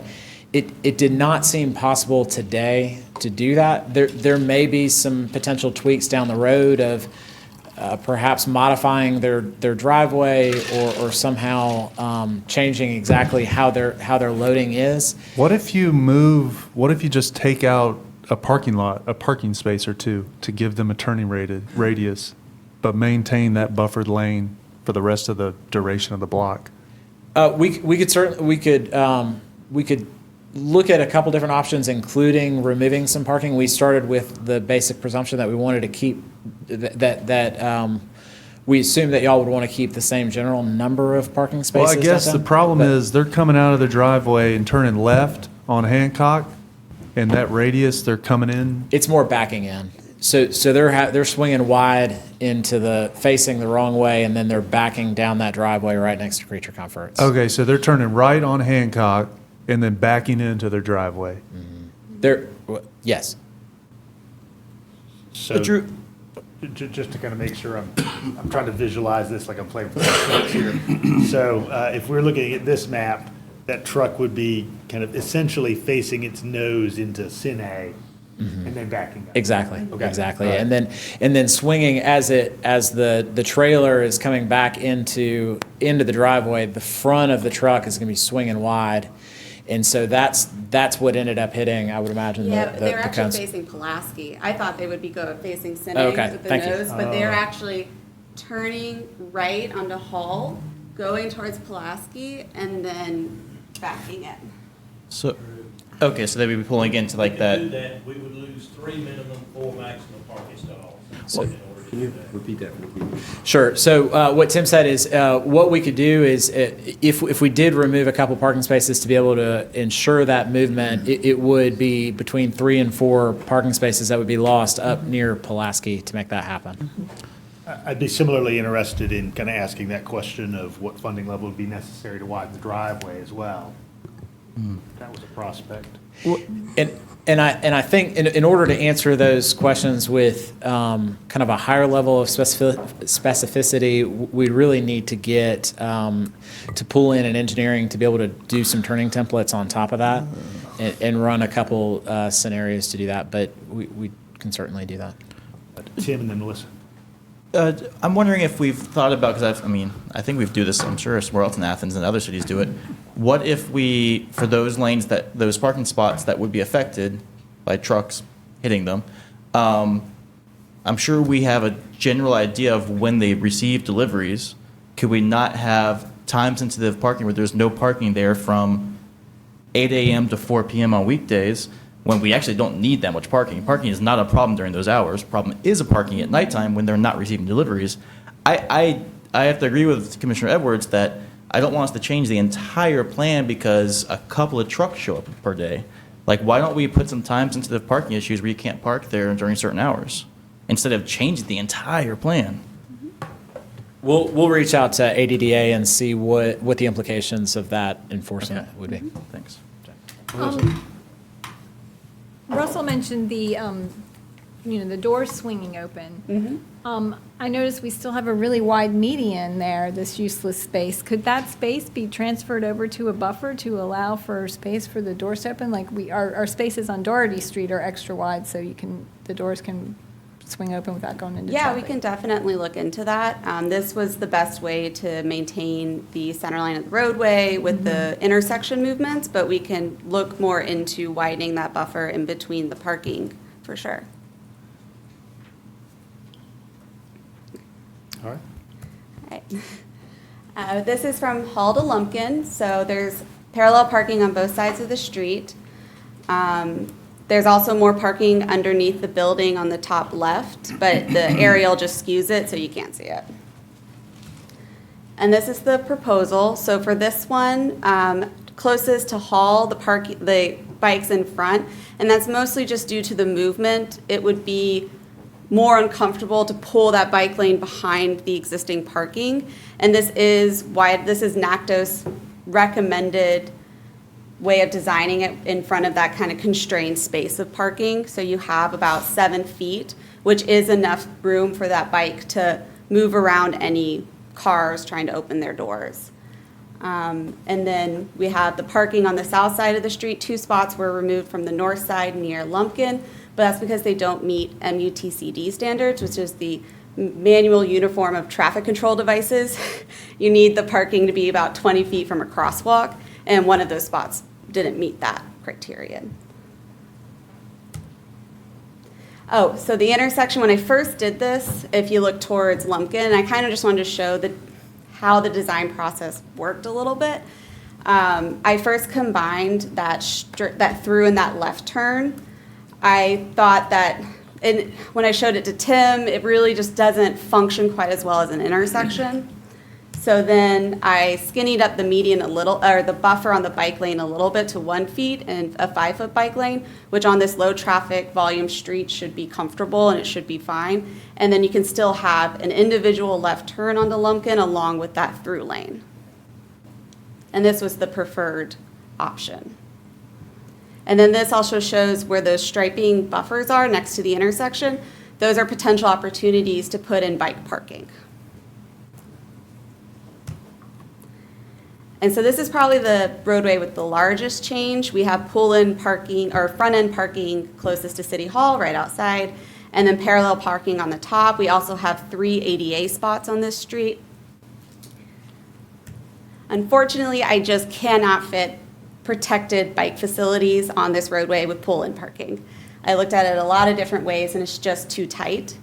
So I shifted those to parallel parking. We would prefer to move the ADA parking to College Avenue. It's a wider spot and you can actually make them van accessible with building some new ramps. It also brings ADA closer to the City Hall ADA ramps. And then the north side, I kept that ADA spot while also allowing ADA to maneuver within the bike lane. As that ADA spot functions now, wheelchairs can't really access that ramp. The back of the car blocks it. So this actually allows it for someone in a wheelchair to use the ramp that's there. And then we have the bike box that ends at College Avenue. And this is ADA option 2. If we really just want to keep those ADA spots where they are existing on Hancock, we can accommodate it, though it's not preferred. And so now we have College Avenue from Hancock to Hoyt. From Hancock to Dougherty is not currently in repavement, and we want to propose to include it so that we can have better bike connectivity. And it's for the most part, from Hoyt to Dougherty is about 30 feet of pavement width, which gives us plenty of room to get some bike facilities in. My focus between Hancock and Dougherty was really to get bikes safely through the intersection. The bike boxes are there to help accommodate those through movements and prevent right turn hooks that happen to bikes a lot at intersections. So I made sure, the reason you see the green stopping is because Dougherty West is not a part of Athens in Motion. It's not a part of the bike network to be proposed. So the bikes can go through to College Avenue or right on Dougherty, which is someday part of the bike network. And then we have a 5-foot bike lane from Dougherty going up to the Greenway on both sides of the street because we could fit it. Hoyt, the roadway tightens up quite a bit to 24 feet. It does not give me the room to provide a bike facility on both sides of the street. So we're implementing what's called a climbing lane. And this means that we have a bike lane on the side of the street where you're going uphill because you need more space to move your body to get up the hill.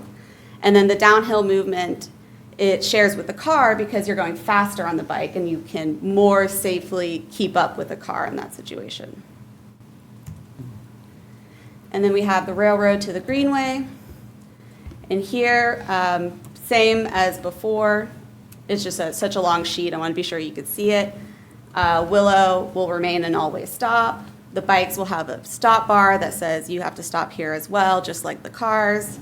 And then it connects to where the Greenway is. I have talked to Leisure Services, and we're going to coordinate outside of the striping project to try to make the wayfinding a bit more clear of where the Greenway is and how to keep people moving.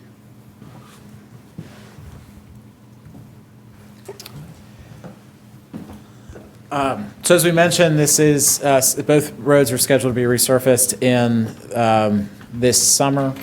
In order to meet that schedule, we do have an agenda item in cycle. There are some tweaks that based on what we heard here and some of what we were looking at, particularly for that first block on Hancock, to that agenda item that has been submitted. But otherwise, looking at a June, July agenda item, and then if approved, would be incorporated into the resurfacing activities. And then just to commend Hillary and the staff at Traffic Engineering to look at really effectively being able to connect the river to downtown on the north end of town and really go all the way from Pulaski to the Greenway on, if it's not a protected facility, it's going downhill on College. So, questions? Yeah, thank you guys for pulling this together. This is really exciting to think about getting these facilities downtown, especially as we're talking about bringing those scooters back. I know Atlanta's going through a big brouhaha right now with their scooter issue. Can you return to the slide with the ADA spaces? I really prefer keeping those on Hancock because we close down that block of College pretty regularly. Folks, we close it down weekly for the farmers market and for, fairly regular festivals and stuff. I mean, personally, I'd like to see us outfit that street so it could be closed down on the regular.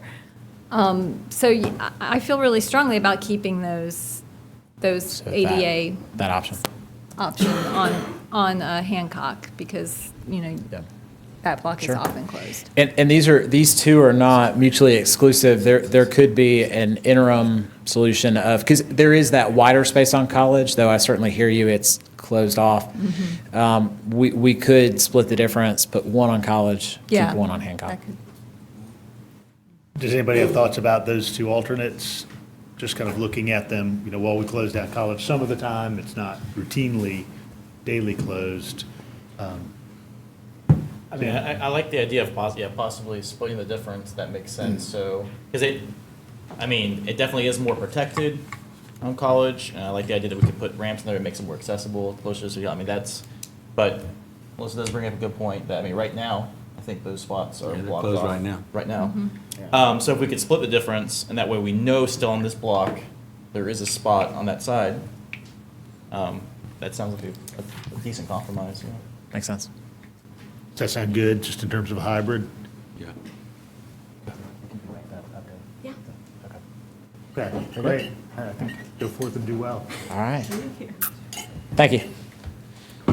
We will move quickly into our next one.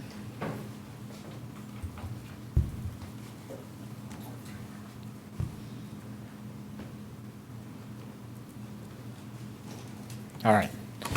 Hawthorne and Oglethorpe intersection improvement. So this intersection is being looked at. So you see what we're talking about tonight.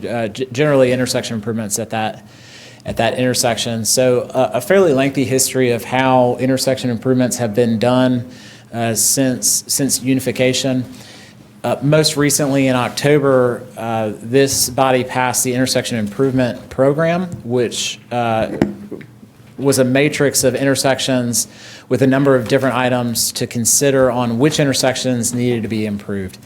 And it heavily weighted safety. It looked also at operations and then other issues related to economic development. But really safety, number one, and then operations, number two. And the number one intersection that came out of that iterative process was Hawthorne at Oglethorpe. And for those that drive through there, I'm sure you know why. Won't stress the operations too much, because again, I'm sure you're familiar with the operations on Hawthorne, but did want to talk about safety. So this is a chart put together by Traffic. They do a lot of great work when it comes to mapping crashes. You'll note rear ends are fairly typical at traffic signals, but the number of southbound rear end crashes is concerning.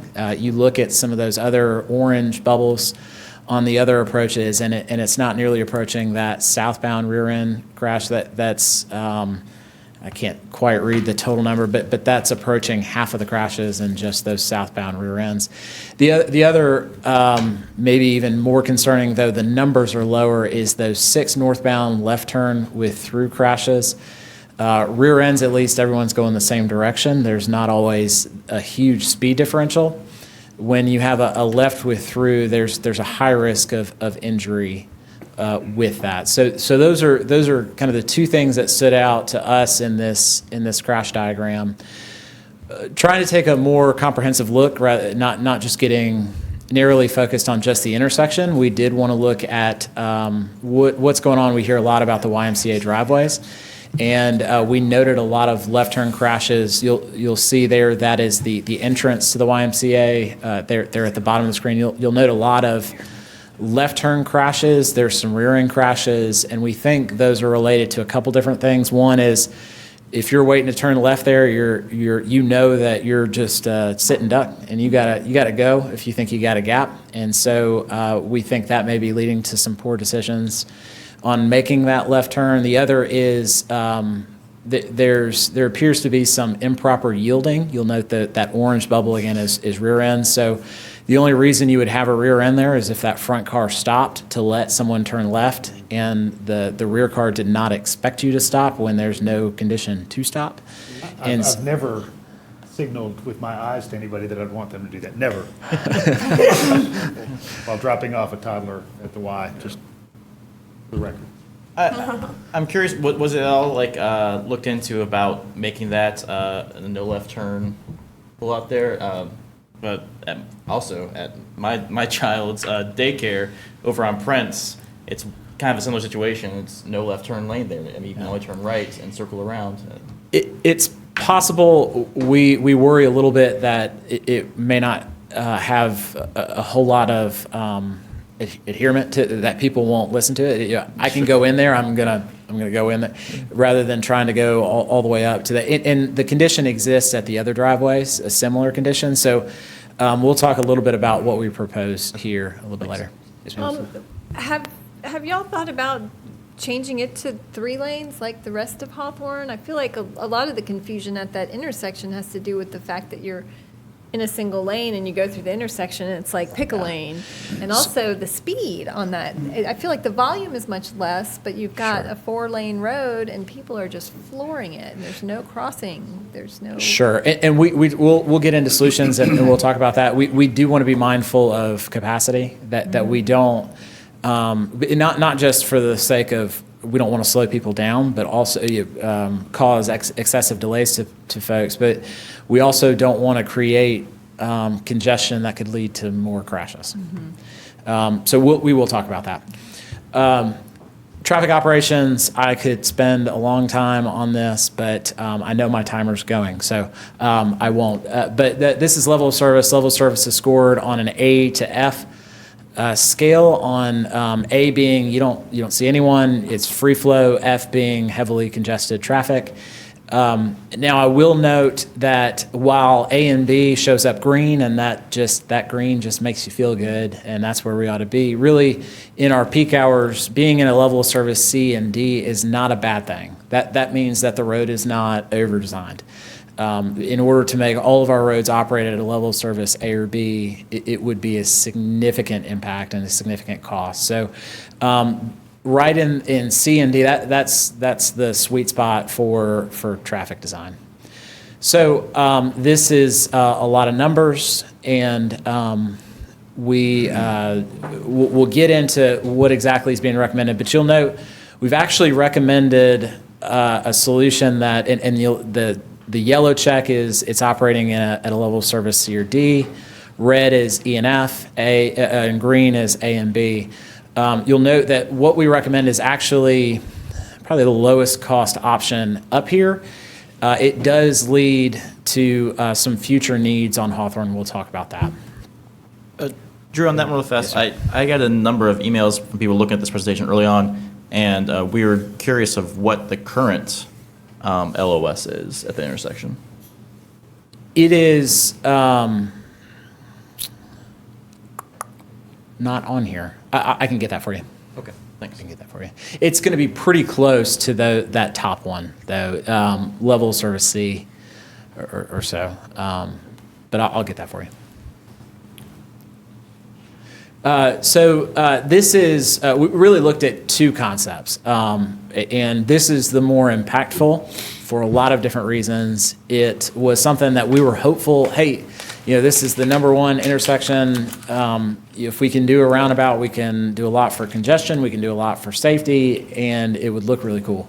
And we love our roundabouts. But you'll note on this chart all the different roundabout options. The reason there are 3 different roundabout options, you'll note build alternative 2A, 2B, and 2C, is because 2A didn't work, 2B didn't work. So rather than a single lane roundabout like we're or like what exists at Tallahassee at Whitehead, or a single lane roundabout with slip lanes, which is what we're building at Whitehall and South Millage, it really needed to be a true multi-lane roundabout in order to function at really acceptable levels of service. And so when we drop in that circle of how large that would need to be, it's maybe difficult to tell from this, but it's incredibly impactful. We're getting pretty close to some total takes of some businesses there on the corner. We're disrupting parking, which not only is parking disruptive to the businesses when you interrupt that, but it's also very expensive because of the way you have to value that part. You value that parking based on the incoming revenue divided up by the spaces, essentially simplified, and so it gets very expensive. The $2.1 million number you see here is only construction. I would anticipate right-of-way design to be a good chunk added to this. So very expensive, very impactful, very difficult to construct. And so this is what we'll be recommending in the June-July agenda. It looks pretty similar to what's out there now with some minor tweaks. We denote those on the next slide, but I'll point them out here. One is the left turns on Hawthorne. So from left to right to your page, you'll notice that the left to turn onto Oglethorpe in either direction in the existing condition has what we call a negative offset, meaning if there's a car across from you waiting to turn left on Oglethorpe, you can't see past them to see oncoming traffic. This creates more of what we call a positive offset, where we stagger the car. So if you're looking straight across, we move that car to your right to open up more of a view to seeing oncoming through traffic to improve that view. The other thing that you'll note is it is very limited for Hawthorne, one lane northbound. We did this very carefully, again, noting the operations on Hawthorne. It functions the same, and I'll tell you why. There is only one left turn lane, there's only one through lane, there's only one way to come right. So we're not removing any capacity from the intersection, and the intersection is really the choke points along any corridor. So from a capacity standpoint, even though we do take away a northbound receiving lane, because we're not taking away any kind of entering lanes, we're not affecting the capacity. I know I went through that very quickly, so I can spend more time on that, but essentially we don't change anything from how this intersection operates. And the great advantage that we have is now we've created a safe left turn space for those cars to come off of Hawthorne, not be hanging out there. And again, the hope there would be to create a space that would provide safer, better decisions by drivers. A couple of the other ones that I did not talk about, so upgrading the signal, this seems like a minor change, but that yellow that you see there, the structure is called a backplate, and that makes the signal much more visible, particularly when there's glare, but in this case, just makes it a bigger target so that you see it recognize a traffic signal. The other is the yellow reflective tape. Again, bringing more attention to the traffic signals brings more compliance with that. The other great thing about the reflective tape, which has become the standard, is if the signal goes dark, even in the middle of the night, you can recognize, hey, there's something here, and I need to treat this as a four-way stop, even though I can't see the lights there. And then something really cool that we're calling a variable protected only northbound left turn, which means right now, going northbound, so coming from the right of your screen, coming from, say, West Broad, turning left on Oglethorpe to go out towards the loop, it is what we call protected permissive, which means that you get a green arrow and you can go, you're protected, and you don't have to worry about anybody. Well, generally. And then you get a permissive phase. That green arrow goes away, and you've got to find a gap. Anytime we're allowing that what we call that permissive left turn, we're creating the opportunity for poor decisions on gaps. And so what we can do with the flashing yellow arrow that you see here is, by time of day, look at when those left turn crashes are happening and protect it and give it a red arrow. Say, look, traffic is just too busy. There are no gaps, no left turns unless we give you the green arrow. So a safety element there without adversely affecting, say, the middle of the night. You come through here, there's hardly anyone there. You can make that turn very easily. You have a lot of sight distance. So a lot of the reasons why I can go through this in as much or as little detail, but essentially the reason the signal is recommended is lower cost, so it allows for more intersections to be, we have a limited funding source in the 2011 SPLOST, so this allows for more intersections to be improved. The minimal impact, though it does not have the operational effectiveness, we do anticipate a safety improvement, and then, as I mentioned, would allow for other projects to be built. So agenda item, June, July, pending approval, we would move into preliminary design. And the other note I'll make is there are still some foundational challenges with Hawthorne. And improving Hawthorne at Oglethorpe, even with the multi-lane roundabout, would not solve all the problems on Hawthorne. It is identified in the 2040 long-range transportation plan, as well as the under development by MACOR's 2045. What that means is that the regional planning organization has identified, yes, this is a problem, and that is the process by which those larger, much more expensive corridor improvements can be built. Melissa. So we're talking about improving the traffic and the safety for cars. And I'm wondering if we can't see some opportunities to make it better for pedestrians. The pedestrian connectivity on this stretch is utterly dismal. I harped on this a lot when we talked about the Bishop Park master plan and the fact that there's no means of cutting through the park. You have this really horrible looking chain link fence that's all intertwined with overgrown bushes. When you have a perfectly feasible multi-use path on the other side of it, but you can't access it, essentially there's no sidewalk on that side of the road. I'm wondering if we can't kind of parlay that median and that turn lane into a pedestrian median for a potential crossing, like we have on Prince Avenue, a signalized crossing, and get rid of the chain link fence, get the connectivity through Bishop Park, get the connectivity between Bishop Park and the Y. My mom was staying with me about 6 weeks ago, and she likes to swim. And she's like, okay, the Y's only about a mile away as the crow flies. I'm going to walk there. And I had to show her on Google Maps how it's not that easy to walk there. She's going to have to stick to the road and make sure she crosses the road at that intersection. Otherwise, the sidewalk's going to run out. Right. So I'm wondering if we can think about this as an opportunity to deal with that pedestrian issue.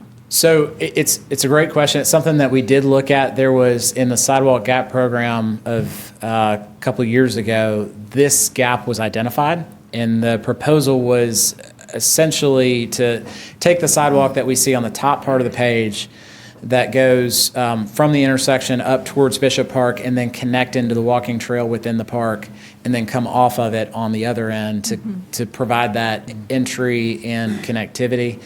And we looked at including that in our recommendation, but out of respect for the plan that we have, the Athens in Motion plan, that sidewalk segment is a Tier 2 project. So certainly we can, we would look for Mayor and Commission to ask us to include that with pedestrian funding as part of the agenda item on this intersection improvement.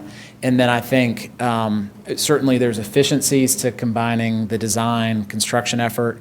It's actually probably a relatively low construction effort, but from staff's perspective, we did not want to bring forward a Tier 2 project when we have these other Tier 1 projects that are yet to be built. So this design could accommodate that future improvement for pedestrians.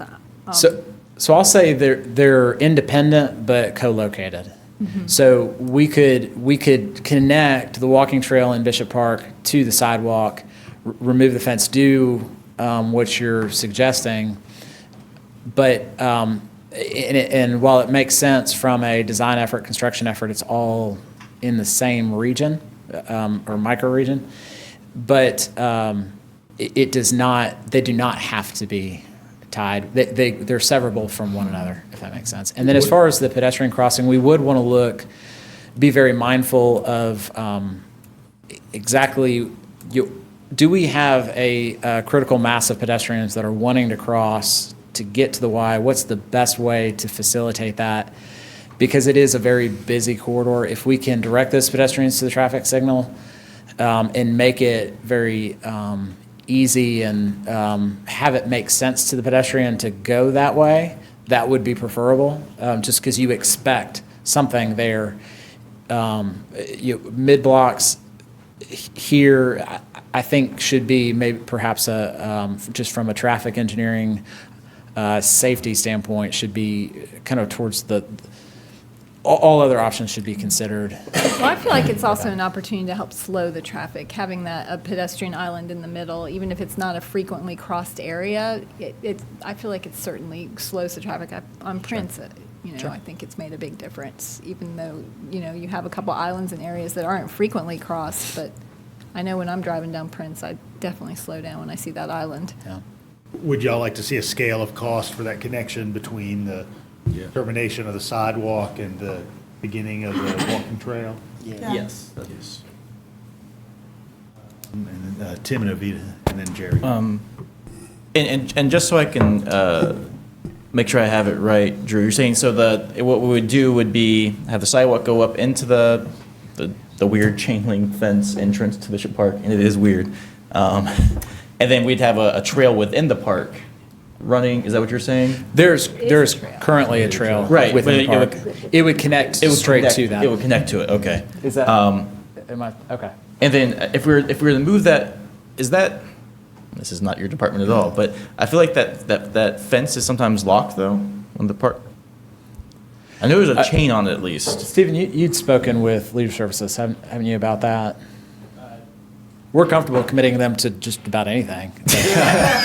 Well, I think with some of the renovations at Bishop Park, that fence was going to come out.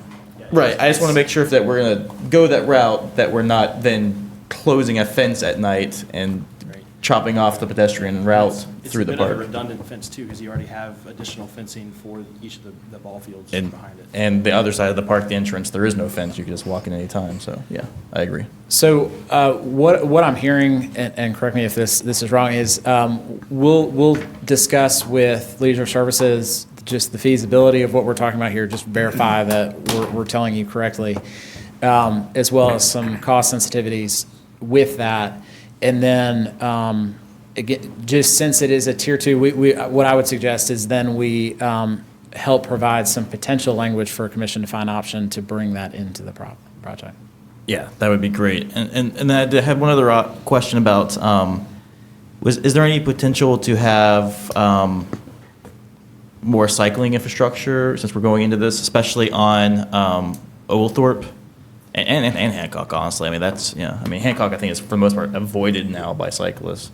But is there ways that we need more width? Yeah. We've got bike lane on one side of Oglethorpe, I believe, through that section, and through the paving will just make the lanes more consistent through there. But there is just not. without severely impacting traffic operations, there's unfortunately not a way with just the curb-to-curb width that we have out there to add those facilities. What about the green zones coming up on the intersections, especially on Oglethorpe? I mean, is that possible? Because, I mean, Oglethorpe, I drive that road daily, and Oglethorpe is becoming more and more a road that cyclists really use to get to downtown, from my side of the county to downtown or something. In that intersection, often we have bikes, like people not knowing how to pull up in intersections with bikes, pulling right up next to them, that kind of thing. Squeezing through traffic. Yeah, that kind of yeah. thing.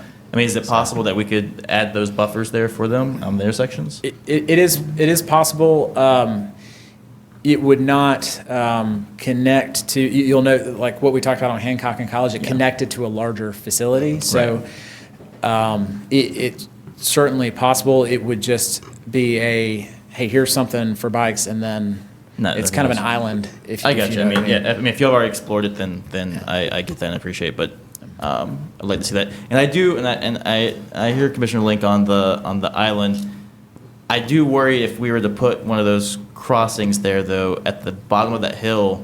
I mean, the reason we have so many accidents there, I think, is because it's at a hill and people are flying through that intersection and hitting cars. I'm afraid that you'd have pedestrians crossing, somebody coming through that intersection over the hill, not seeing them, and I don't know. Avita?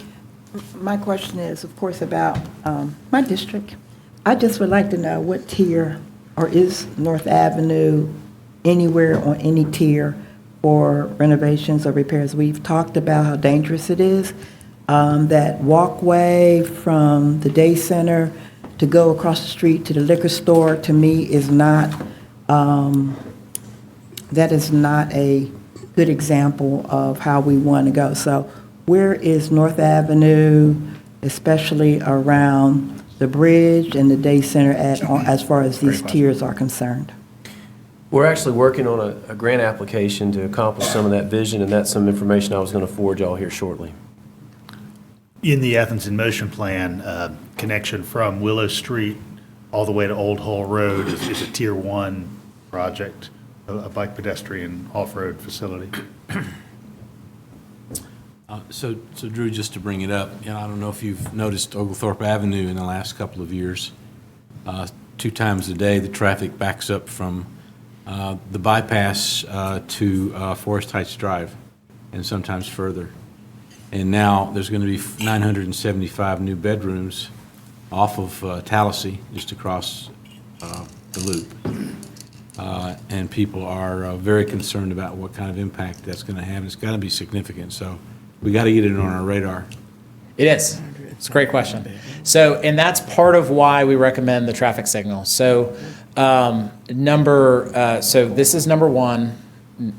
Needing improvement. Number 2 is the Chase Street at the inner loop, which the Chase Street TAP grant is looking to address. Number 3 is the intersection of Tallahassee at Mitchell Bridge. And just like we talked about here, not looking at the intersection with blinders on, ignoring any other mitigating issues, what we have begun the process of is looking at that intersection, but we can't look at that intersection without looking at the loop. And we can't look at the loop without looking at that intersection of Forest Heights, because it's right there. Right. So that is, we've collected counts on that. We've begun a traffic study on that interchange, focused on the identified intersection of Tallahassee at Mitchell Bridge, but looking at the interchange as well, with the understanding the traffic engineer will be looking at the growth in that area. If you're looking at it, that's great, but there's such a mess there at the loop in Tallahassee. Yes. Cars coming off the loop, cars on Tallahassee going west, turning left, blocking the lanes because you can't stack. You can't store cars very many, maybe 5. And And then you have one of the loops is unsignalized, and then all of the ramps on what I call the top end, the north side of the loop, are too short. They're just. And then that first Forest Heights Drive street, the one that parallels the loop, is impossible to navigate sometimes. You can't turn right or left. It is on our radar, and we're looking at it. Thank you. Any other questions about I have a quick, Yeah. I mean, we can't fit bike facilities on this leg of Hawthorne,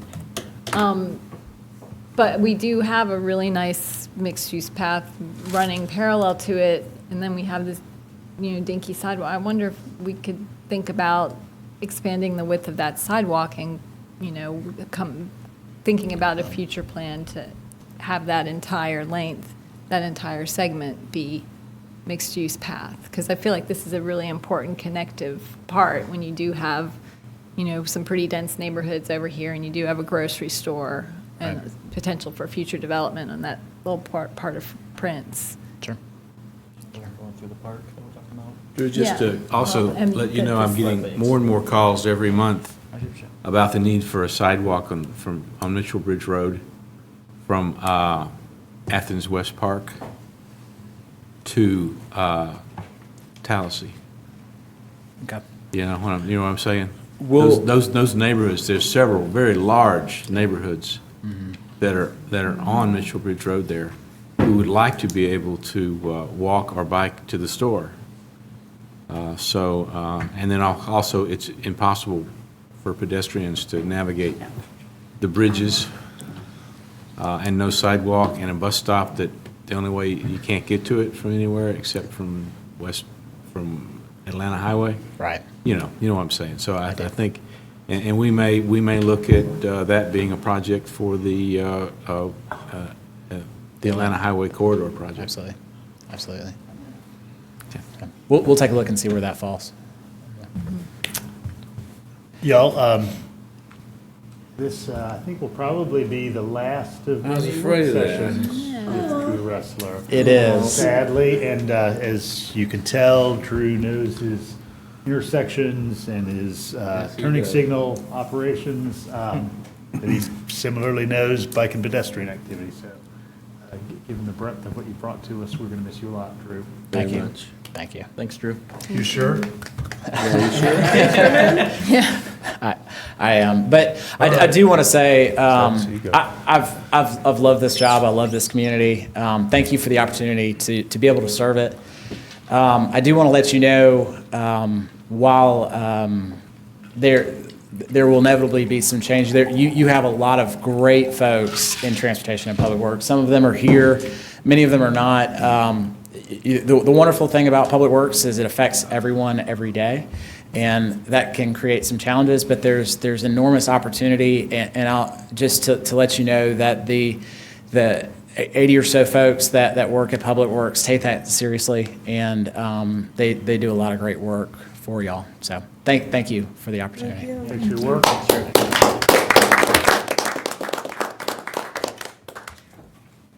So Blaine, you got a big job to do to fill his shoes. Someone who can interact with the public the way he does, and also has the engineering and background of the technology and so forth. It's going to be tough to fill. I totally agree. At first, I thought Jerry was saying that Blaine's going to take over transportation and public works also. That's your job, dude. I don't think so. Drew, thanks for your time. Thank you.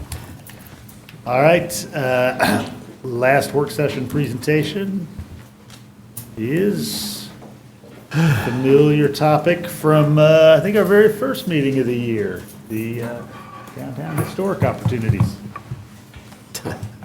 That was our first meeting, wasn't it? I think that was. Yeah. Yes. Surprise. First work session, right? It was a special call meeting.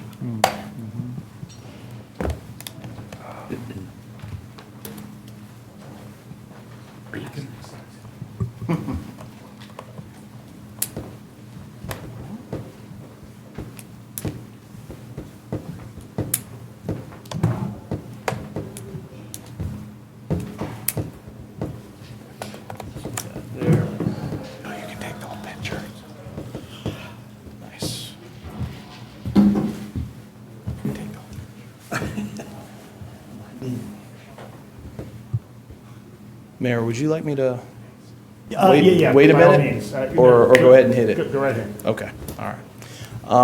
Well, thank you for the opportunity to check in with you. We wanted to have a moment of your time to talk about the Downtown Athens Historic Resource Study, give you an update, And we have a question for you tonight that we'll close out with. We need some direction. But what we're looking for tonight is to show you our initial research. It's been very interesting. We've had a lot of good communication with the community. I've learned a ton, having done preservation in Athens for 22 years. It's always interesting when you can peel back new layers of our local history and culture and get a whole new appreciation for things that you walk past every single day. But we do want to receive some direction from you as a body about our next steps. So a little bit of background. January 18th of this year, there was a moratorium that was adopted that asked for the demolition of properties to be held that are within our National Register District, but that aren't also locally designated. And I have an image that will explain which properties were identified as part of that moratorium resolution. On February 18th, we were invited and given a great opportunity to speak at the Athens-Clarke Heritage Foundation's first Fire Hall Forum. And what we presented there that night was the study design for how we were going to approach this over the coming year. Since January, staff has been doing a good bit of research, but we've had considerable assistance from Professor Carrie Getches's Cultural Resource Assessment class in the Master of Historic Preservation program on campus. She had 13 grad students that did yeoman-type work of digging through all kinds of archives, and that has made it possible for us to stay on target, to stay on schedule, and to have a pretty rich kind of moment right now to be able to ask for your direction. So, some images to talk about. The upper left-hand corner, everything shown in orange is what was identified through the wording of the moratorium to be studied by staff. So it created an eastern and a western side of the study. The eastern side has 5 properties, and we largely think we have a handle on what that study is going to look like there. On the western side, though, we have some questions. For reference, we wanted to make it clear that our existing downtown local historic district, which is shown in green on the right, currently has 94 contributing resources, 20 non-contributing resources. It was adopted 13 years ago, has served us well, and we're excited about the chance to create this new study to look at possible designation on either side of that existing district. Just as a reminder, the way the moratorium was worded, we have until February 1st of 2020. Based on the recommendation and direction you give us tonight, we will definitely be able to hit that goal. We may be able to hit it before Thanksgiving if there's one direction, and it may be more around the holidays if we go another way. So the process so far, for the 47 properties that were identified by the moratorium, the graduate students really dug deep. They did deed and chain of title research, city directories. They looked at historic photographs. We've cataloged those, newspapers, periodicals, but really most importantly is the oral history. We've really had these fantastic conversations with all kinds of folks that feel strongly about, in particular, the western side of the study area. They've shared kind of leads and kind of told us avenues to kind of go down to find this new room of information on this property, or how this particular situation came to be and what was the situation that created it. So we're going to keep that discussion going, hopefully well beyond the end of this study. In the western area, we've done some context analysis beyond the work that the students did, and we've identified 25 additional properties that we think are important. Important for some reasons we can talk about in just a sec. So far, our findings have identified 4 themes for the history in this area. African American history, certainly, 20th century commercial history. We also have really interesting automotive and transportation history resources. Some of them are kind of hidden. You kind of have to scratch beneath the surface to understand what you're seeing. And then a bunch of local cultural and institutional history. faith communities, performing arts, food, all kinds of things that have been really, really interesting to hear about. And again, when you hear the story and you look at the building, you appreciate it from a whole new perspective. So the 5 eastern properties that we've studied so far, we feel pretty confident that we have 2 potential designations that we'd like to recommend. And of those 2, one is a contributing resource. 42 western properties, and we'll talk about 2 options, an option A and an option B. 42 western properties. Of those 42, our early research is showing us that 28 have retained their architectural integrity and their historic significance, and we feel like they could be contributing. And by contributing, just to make sure we're defining our terms, that would mean sort of a contributing to an historic district and Correct. subject to guidelines? So you really have 2 types of resources, contributing and non-contributing, and they're both equally important. A contributing resource, a lot of times, is the type of thing that most people identify with a historic district. The building, the place, the object that looks historic, feels historic.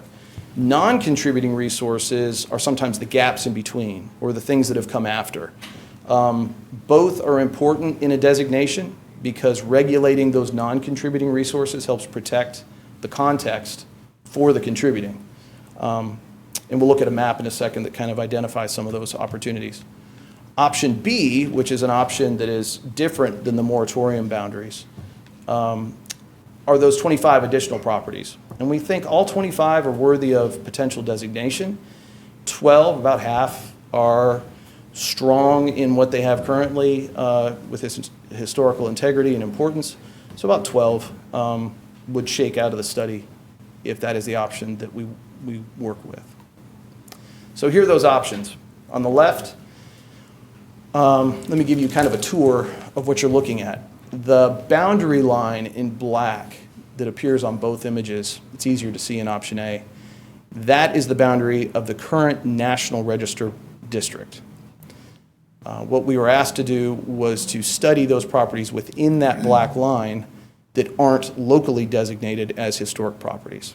And so in option A, we have properties in magenta that would be considered contributing based on what we know today, and properties that are crosshatched that we kind of, from what we've seen so far, would be non-contributing, but still worthy of designation.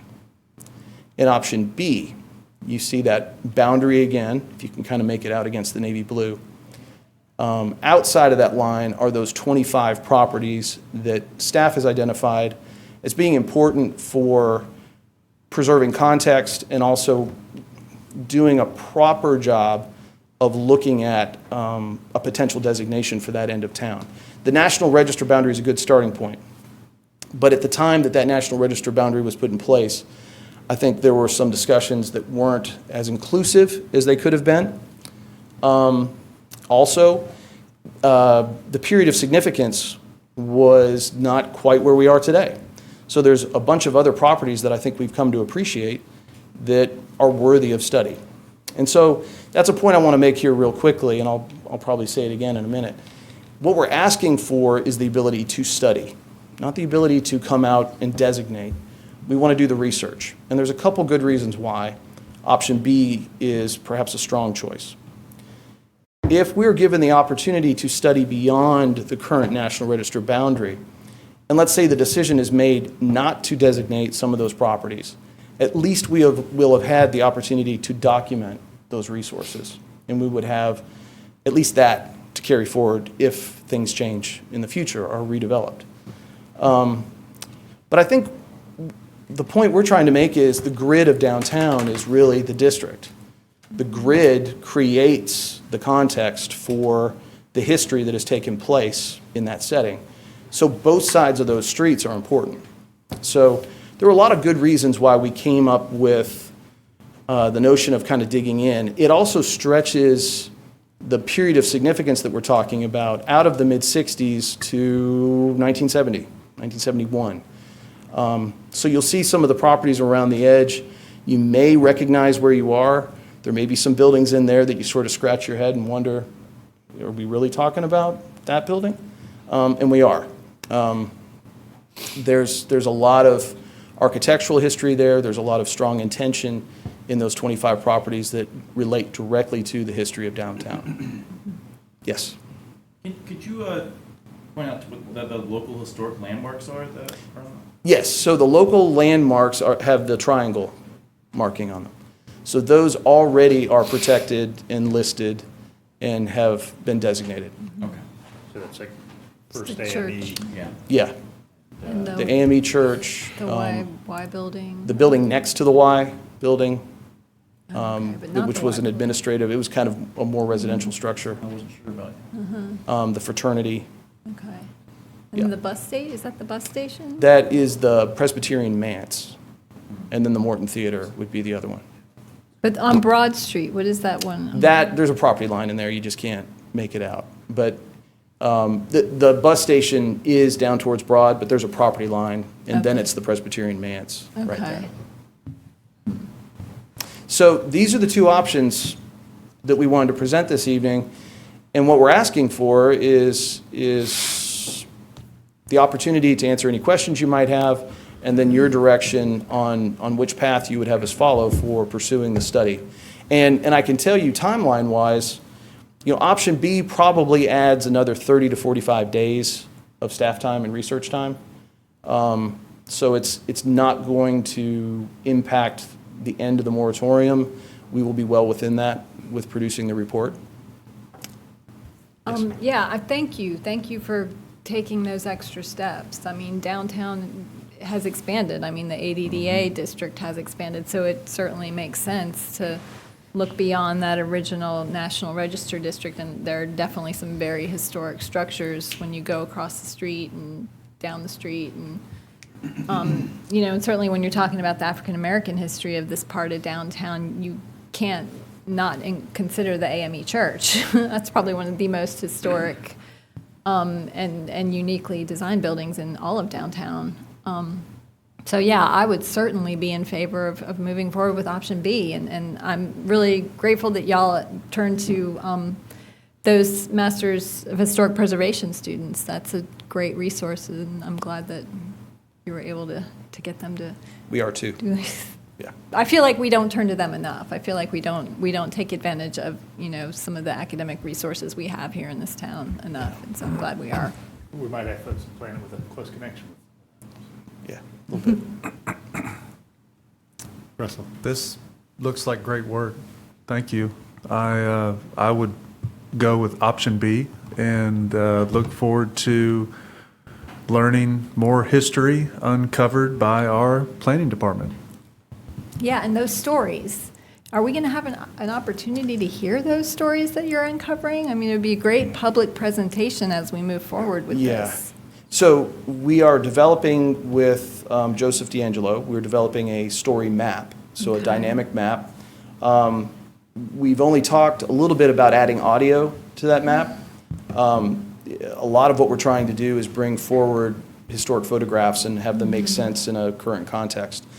But Carrie's class, Carrie Getchus, she is adamant and really engaged with Mr. Wilson. And her hope is to have all of the oral history kind of pulled forward, documented, that there would be audio, there would be written transcripts. And she's, I think, committed to a 2 to 3 year process to really pull that together. So we will try to make the presentations that we have as interesting as possible. Designation reports are sort of hopelessly dry in their format, so we're going to try to spice those up a little bit. But Carrie's work is really going to bring a lot of these stories forward, so we're excited about that. Thank you. So I'm similarly interested in kind of having the evaluation done on all the properties in B. Is that where everybody sits?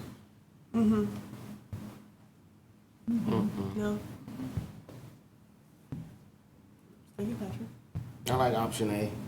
Because that's what we voted on in January. But, it's just me. Okay. All right. So we'll just, based on majority, we'll evaluate B, kind of knowing that's another month and a half in the timeline for return. And remind us again, I know you mentioned this earlier, Bruce, about when would you see the next check-in point? So the way the process works, we'll begin working in earnest literally tomorrow on option B. We have 2 interns with us through the summer who are fantastic. So we're going to try to pull together a draft before school starts up again. And that draft will get vetted through the Historic Preservation Commission's designation committee first. They serve as like an editorial board. Once the content is solid with them, then we have an open house. And we'll do an all call for everybody. And we'll host it in an appropriate location and get the word out. And we'll have the document itself up and available at least 2 weeks prior to that open house meeting, so that folks can have a chance to go through it and have questions ready for us. After the open house meeting, we will bring it back through the HPC for a public hearing for questions and answer, no action, just to hear comment. And based on where things stand, if it's a really solid document and we have a high level of confidence in it, which I think we will, we'll start moving through that designation report process. So what does that all mean?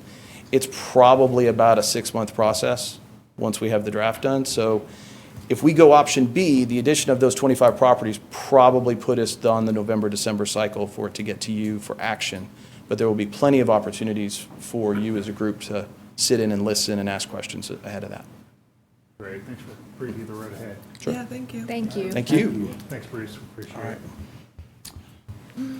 All right, I think we, as everybody knows, have executive session following work session. Does anyone want to take a break for a minute? I'm going to take a break for a minute.